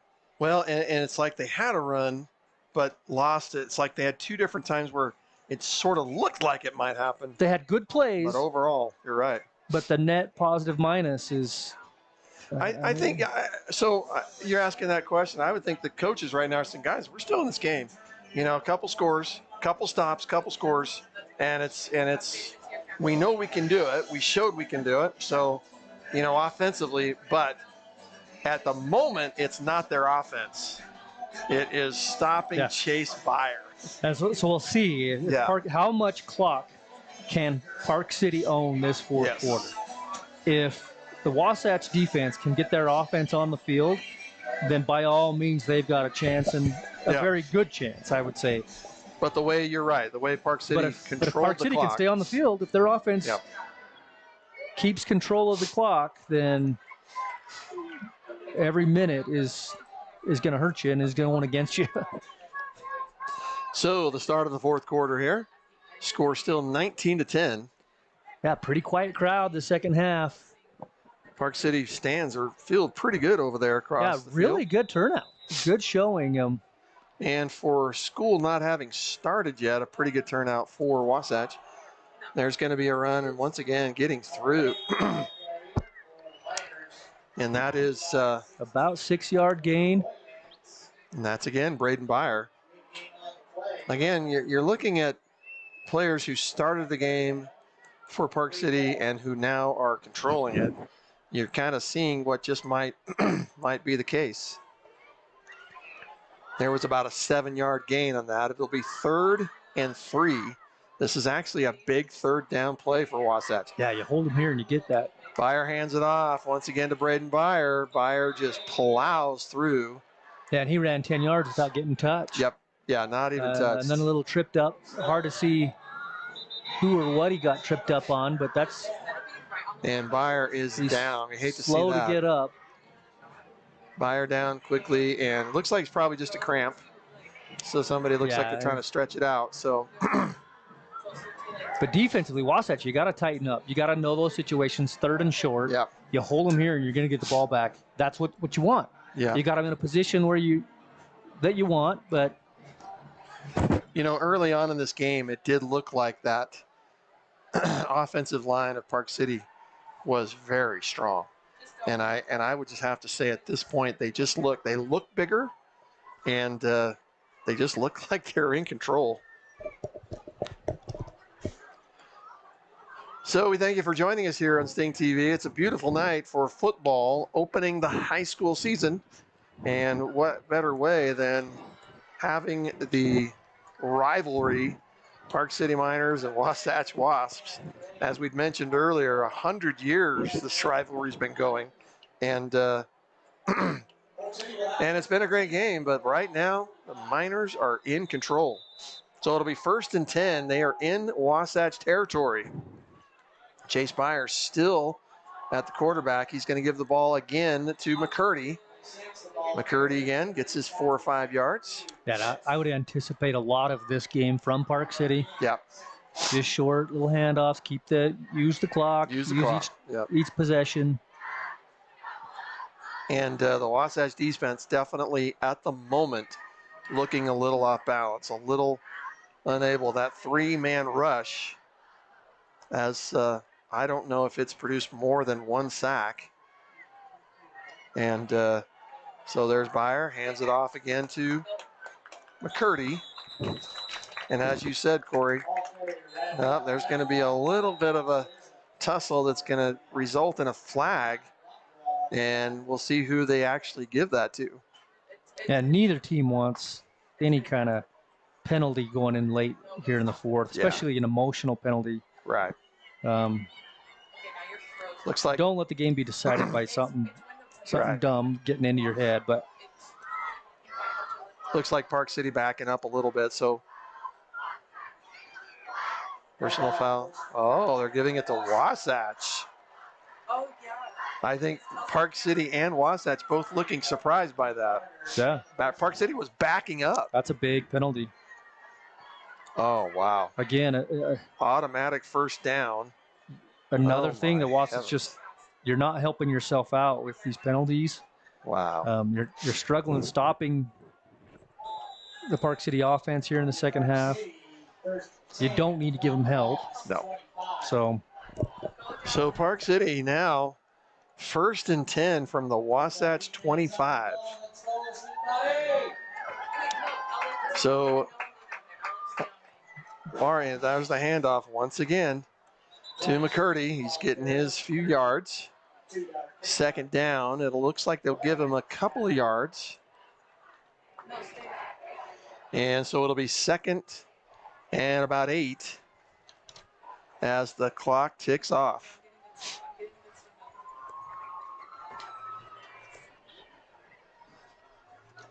We will be back here next Friday for the next game for Wasatch. Wasatch, oh, and there's the first, what I believe is maybe first or second sack of the night. Yeah, something looked off. And that is, I'm trying to see the number. Screen, but the quarterback didn't know because the line just let him go. Yeah, I'm trying to see. I think it's Wasatch number 78, Connor Cox, sophomore. I believe that's who it was. Looks like he is going to be credited with that sack, although they did not. they didn't make him lose much. Looks like it's only a loss of about 4 or 5. So it'll be third down. If ever there was a big third down, this is it. Byer, gobs of time, just able to do anything, and he's going to run, although he's met and will not get the first down. So he's going to be short. Yeah, and we'll see what kind of confidence they have in their kicking game. We hadn't seen it. I mean, they got the 1 extra point blocked. Well, again, the young guy I saw kicking before the game would have no problem with this. But they are going to go for it. It looks like it's about 4th and 3, maybe 2. Chase Byer trying to get the defense of Wasatch trying to get them to jump, which they have not done one time this second half. And they might just do that to try to burn the clock down, get them to jump. If not, in motion, the ball is snapped to Byer. He's got plenty of time again. Fading to his right, he's going to get the first down. And absolutely brilliant. Tom Brady-like, but faster than Brady. Yeah, looks to his right and nothing but open space. Yep. And as you mentioned earlier, having to make that defense with all that time. Oh, that one hurts. That one hurts for Wasatch. You had them. You got them to 4th and short. All you got to do is contain that play. Again, it's time of possession. Yep. The Wasatch offense, the defense just hasn't been able to get the ball back into the offense's hands. And 1st and 10, the ball is snapping on the ground, but Byer still picks it up, and he still gains 10 and plows through. It looks like we have another Wasatch player down, holding his knee. You hate to see that. So once again, Chase Byer, clearly the player of this game, in my opinion, so far. And that's number 16, I believe, for Wasatch. That's Hunter Roylance. Holding his knee. That is not good. You hate seeing that. So while we have a injury timeout on the field, and we'll check on but boy, that is just not good to have him holding his knee like that. Again, Corey, at this point starting to look at players of the game, and you know, without a doubt, in my opinion, Chase Byer. Not that nobody else has done anything on the Miners team, but Chase Byer absolutely changing the game for their offense. From what I have seen, he has been. He's not just for Park City, but Wasatch. I mean, he's the difference maker. He's a game changer, not just an offense changer. Or like he's controlled this. He's kept the Wasatch defense just guessing. Yeah. The defense hasn't been able to contain or get consistent stops, and because of that, Byer's been able to just control the field, which you're keeping your defense rested. You're keeping them off the field. Yeah, from what I've seen, I agree with you on that. And it's easier for other playmakers on the team to be able to make plays when you have somebody like that that somebody's having to key in on. And because we've seen some big plays from some of the others on the Park City team, like McCurdy's, the one run that got called back. But so Roylance actually on his feet, so we are happy to see that. Most definitely limping, but Roylance has definitely been very active in this game, and he's hopping off the field. So we will hope for the best for him and take over. What did happen on that play was another rush by Chase Byer. And looks like they're going to give him about 9 yards. So he gained 9. It'll be 2nd and 1. And Park City with the opportunity here of kind of putting this game almost out of reach with some type of score. If it's a field goal, Wasatch might breathe a little lighter, but there's a handoff. And he's still driving. Still going. He's down to the 1 yard line, tackled by number 11. And I believe once again that is McCurdy. McCurdy was hit clear out at the 8 yard line and somehow And just moves kept the pile, finding a way. All the way down to the 1. So it'll be 3rd down. The chains are down, so it's showing 3rd and goal for Park City. Byer is going to give it to Braden Byer, and he will swing around the right and score. Touchdown, Park City. And at this point, Yeah, for Park City, that's just a great drive. Consistent, methodical, and deliberate in all of your plays and controlling the game, the clock. They look really good right now with Byer there at the quarterback's position. just dominant. We've seen some great throws from him and receivers getting deep, but when they needed to.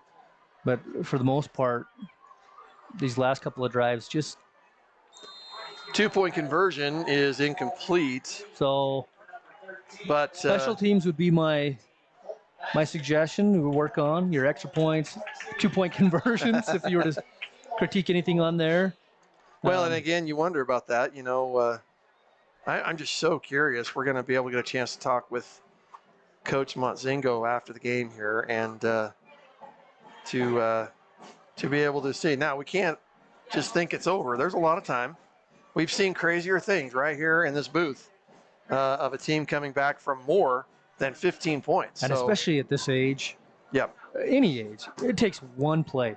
And the confidence to think you're in it and you've got a chance. And, boy, I've seen it completely swing the other way. So, well, it happened to Wasatch last year in the 4th quarter with I want to say it was a 2-touchdown lead. And they ended up losing almost by 2 touchdowns. Yeah. If I remember that correctly. I could be wrong, but you know it can happen. And so they had a couple of games last year that they were in the driver's seat, should have had wins. Yeah. And it just crumbled in the last few minutes. And so the kickoff here for Park City, like others, is about a 30-yard kick, landing right about the 20-yard line. This time, Crew Erickson gets it and runs to the middle of the field, gains maybe 5 yards. And Wasatch will take over.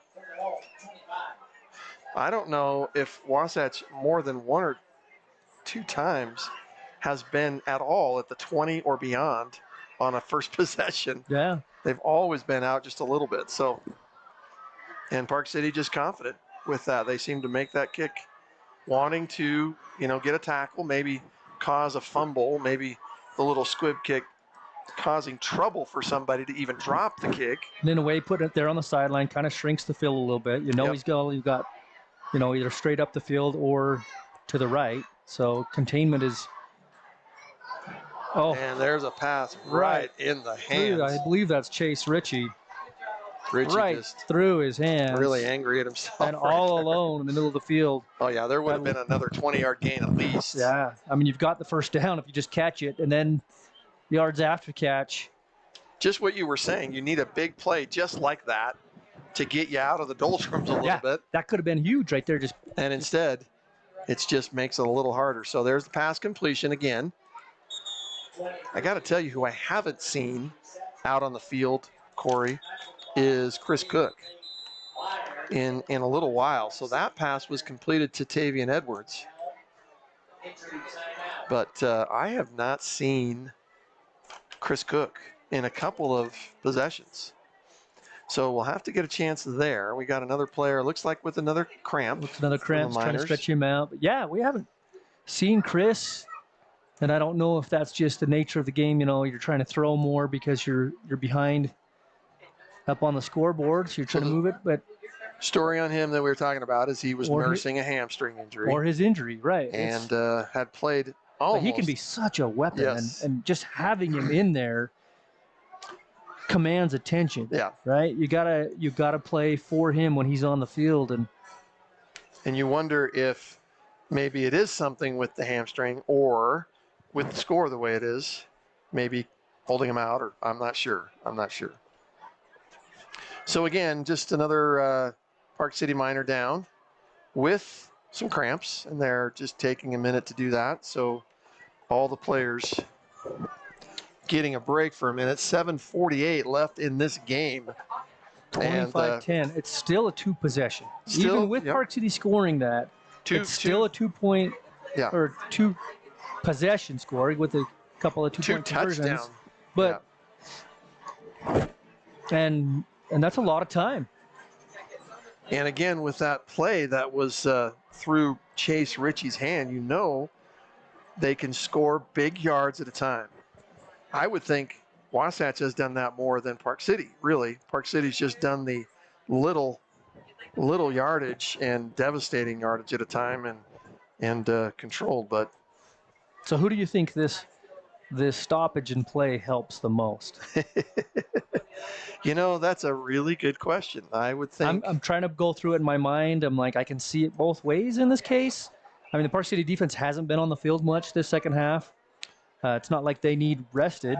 I think it helps them the most, personally. Yeah. I think it just makes Wasatch be off balance.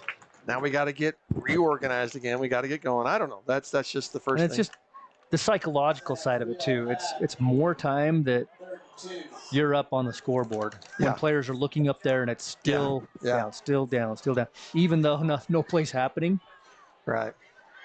Player that was injured for Park City was Miles Preston, and he will come off the field, and they're helping him off. Looks like he's walking but limping, so it will be 3rd and 2 for Wasatch, and that will be a timely penalty. The hard count gets a nice.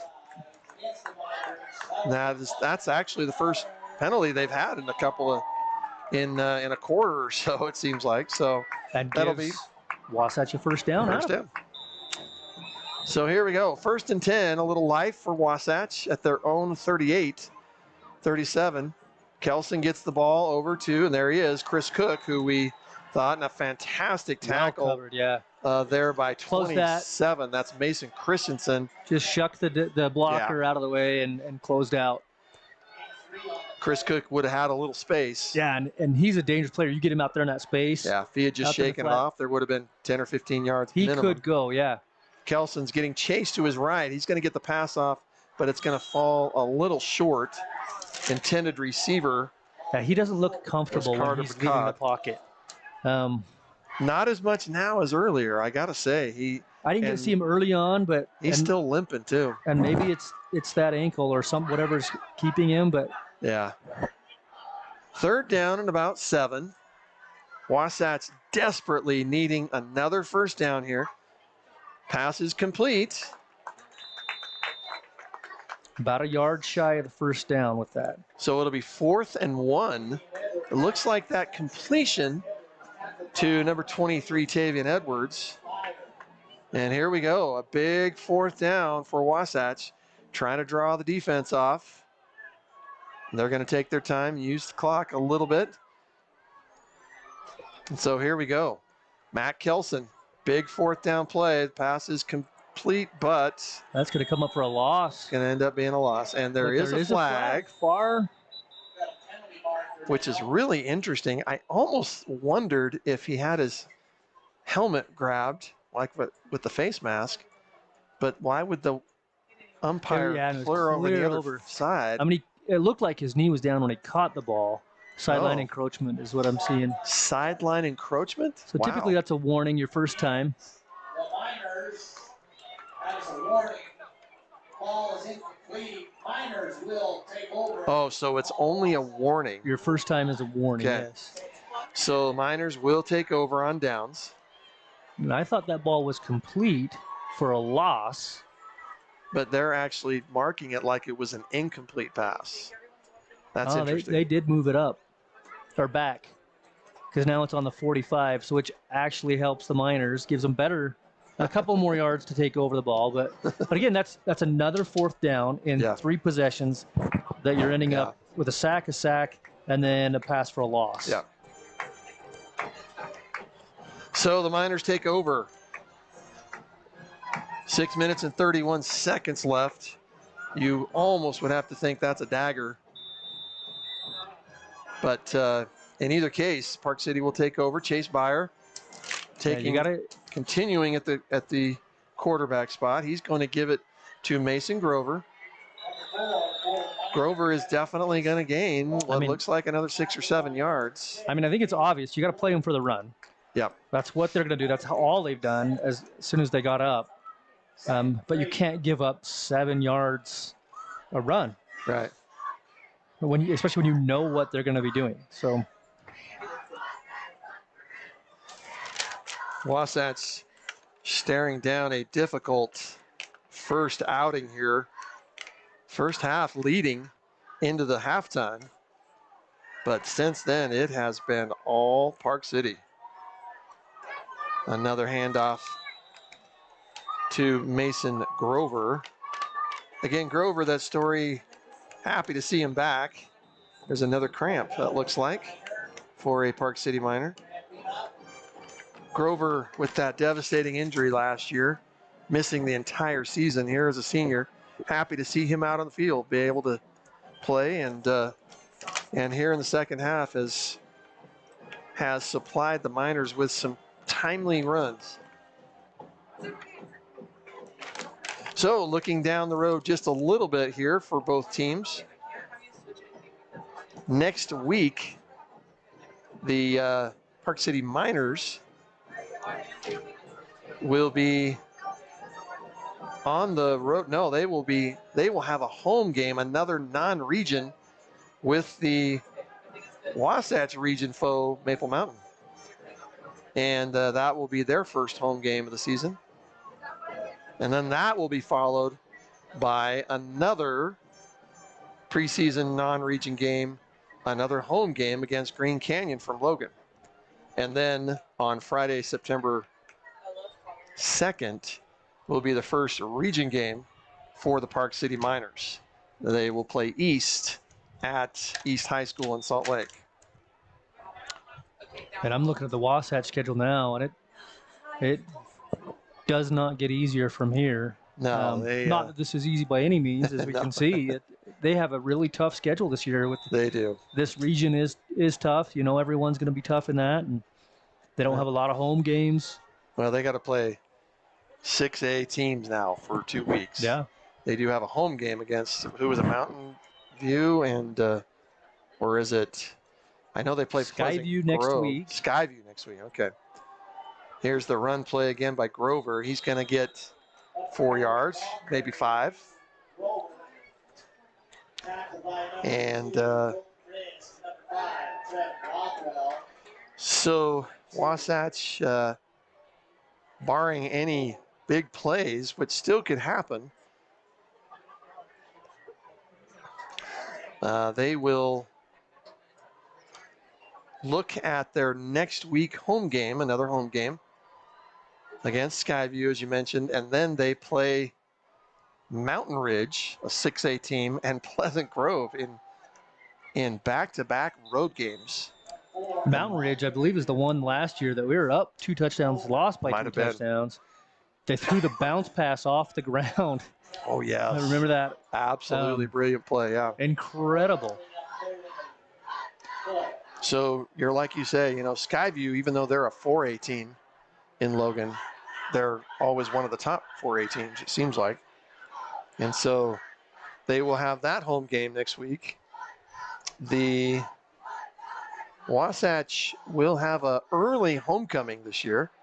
I believe that is the September 9th, if I think is correct.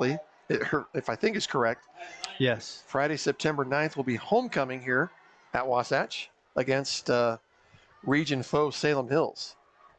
And Salem Hills has had their number for a number of years. Yeah, well, this Region 9, home absolutely away, devastating. they play hard. It's been a great I remember a few, even right here against Salem Hills, coming down to the kicking game on both teams and going on the road there.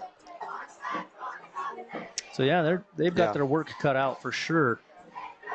I'm trying to look up and see other region scores now, and I'm not getting any updates. Or I'd like to bring you those, but just kind of give us an idea of what we're looking at going ahead. Right. It is so early, being the first game. Yeah. Well, and they do, and as we mentioned, they do have preseason rankings.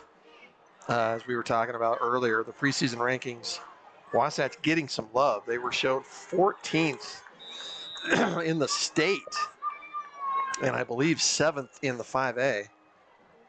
So this will hurt that a little bit for sure.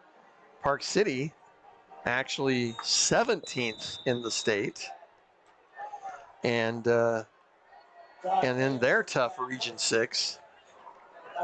So so a big first weekend for both teams, and by no means defining for either team.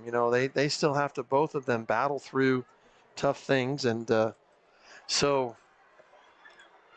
this game still a lot of football left to be played, and I just love this time of year. I love Friday Night Lights. The air is a little bit crisper. It just feels fabulous here tonight. There's always that anticipation and hope of what the season's going to bring and what players are going to step up. It's just a great time to enjoy. Mason Grover with that carry, another 4 yards. It'll be 2nd and 6 on the Wasatch 18, maybe 19. And the clock just keeps ticking away. They're just brilliantly using the clock here, Park City.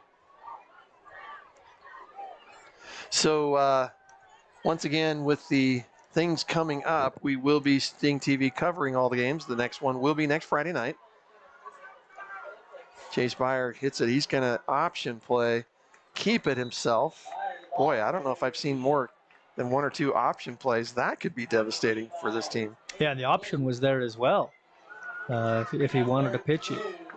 The defender didn't commit either way. It was kind of in no man's land in between.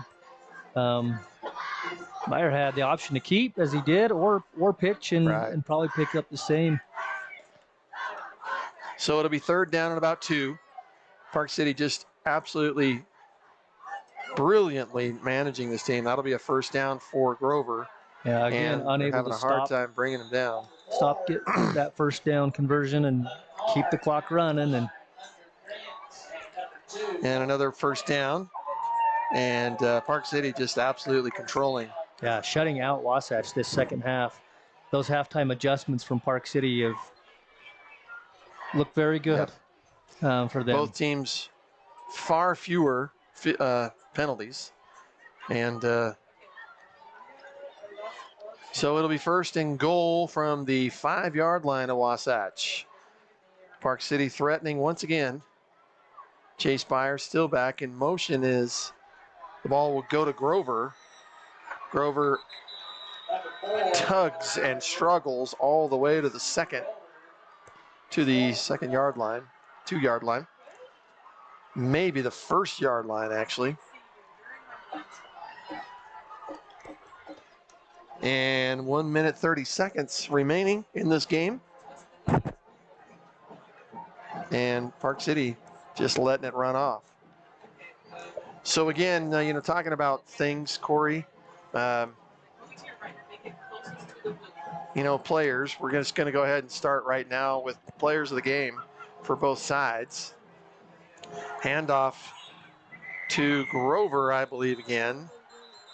And another flag is going to be thrown against Wasatch. The back judge there. We got a helmet off a Park City player back there where the helmet was thrown. And I don't know how they're going to do that. Sometimes it's in a case like that, hands to the helmet, hands to the face kind of thing, which wasn't even near the actual play of the game. Yep. So that sort of stuff is just unfortunate at this point of the game. It'll be half the distance to the goal. Which is about a half an inch. That's right. The positive in that is you're not giving up a lot of yards on the penalty. I guess that's positive. But they retain that down, and they get another chance at punching in. You do stop the clock, I guess. Yeah. But So- again, a mental breakdown. You don't want to get a penalty. It will be 2nd and inches for Park City. Byer is going to give it off to Grover, and he's going to go across the line, and that'll be a touchdown, Park City. Number 4 with the touchdown. So a very dejected Wasatch sideline and crowd tonight. And Corey, by no means a dictation of what the season could be. There's still so much it can do. Like you mentioned earlier, so many new faces, so many positives. Chase Byer being my player of the game for Park City, my player of the game for Wasatch. I toyed, obviously, between a great showing from Matt Kelson, but I might have to say Crew Erickson. And it looks like the kick is no good. It looked like it was actually blocked. So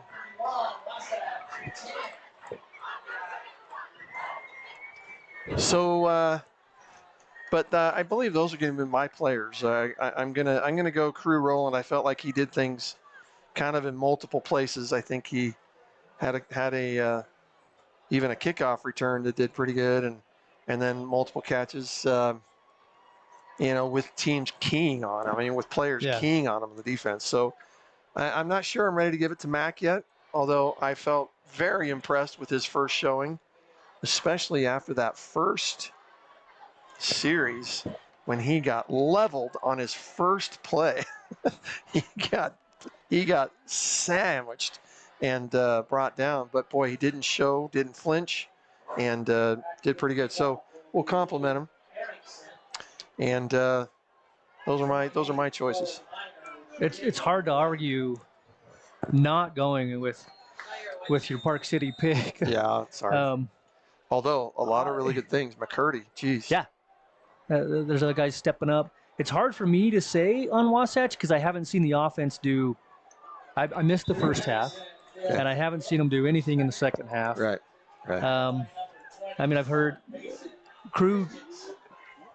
Maybe Chase Ritchie. I heard his name. Chase Ritchie, yes, for sure. Had a nice half, yeah. But probably Crew Erickson stepping up into a role and doing very well, like you said. I'm looking at some other scores coming in. Timpview over defending 6A champs Lone Peak 24-3. So not even close. Timpview has to become a favorite then for 5A, right? I would say so. Maple Mountain's leading Mountain View in the fourth quarter, 34-14. Say that one again. Who? Maple Mountain over Mountain View. Oh boy. Springville over Dixie. That one's final, 41-14. Springville's looking strong. Springville. Spanish Fork over Cedar City, 10-0. Still going in the fourth, and Skyview, who we see right here next week, over Salem Hills, 21-14, but there's still another quarter to go in that game. So that one's close. It could go either way. Okay. Well, in the final seconds of this game, 28 seconds left. Wasatch licking their wounds a little bit from this game, and I would imagine. Yeah, I've been watching some of these Wasatch fans just trickle out the last 4 or 5 minutes on the clock. And it looks like that carry was. And then that should do it for this game. Park City looking really strong with those adjustments coming out. They've got some playmakers. They look comfortable in the positions they're in now. Now, things could change very quickly. Yeah. Wasatch eliminate some of those mistakes, the mental errors, the penalties. But you got to find a way to stop get some stops on defense would be my first thing. You can't let an offense come in and just control a clock like that, shut you out in the second half on your home field. And So what do you think, Corey? Is this a bigger win for Park City or a bigger loss for Wasatch? What would you identify? I think it's a bigger loss for Wasatch, because I think Wasatch, especially beating them last year, I just look down there and see how many kids they have suiting up compared to Park City, and you're playing at home. I think coming out the second half and putting up a goose egg in the second half is disappointing. Park City, I think they always come in with the mentality that they're going to win. And so I don't think they're too surprised, but they have, I don't know. Just my gut, thinking about these things in my head, my first reactions, I believe it's a bigger win than it is, or a loss for Wasatch than it is a win for I agree Park with City. you. I think it is. I think Park City probably felt like they could come in and really, really challenge, but boy, this is And I think everybody knew that message. Both sides knew that Park City was capable of this. They've tough. They've got a good program. They've always got athletes. But I think it's a bit of a shocker of how underperformed Wasatch did there in the second half that I've seen. Like I said, I missed the first half.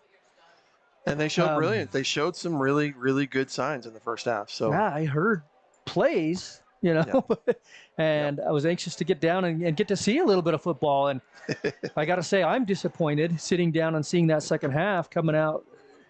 I just didn't. I saw all adjustments from Park City of controlling that second half so well with their offense just staying on the field. Wasatch unable to get anything going on offense when they did have the ball. It was penalties. It was sacks. So I think right now you're more disappointed, and it's a bigger loss for Wasatch, especially with the schedule coming up.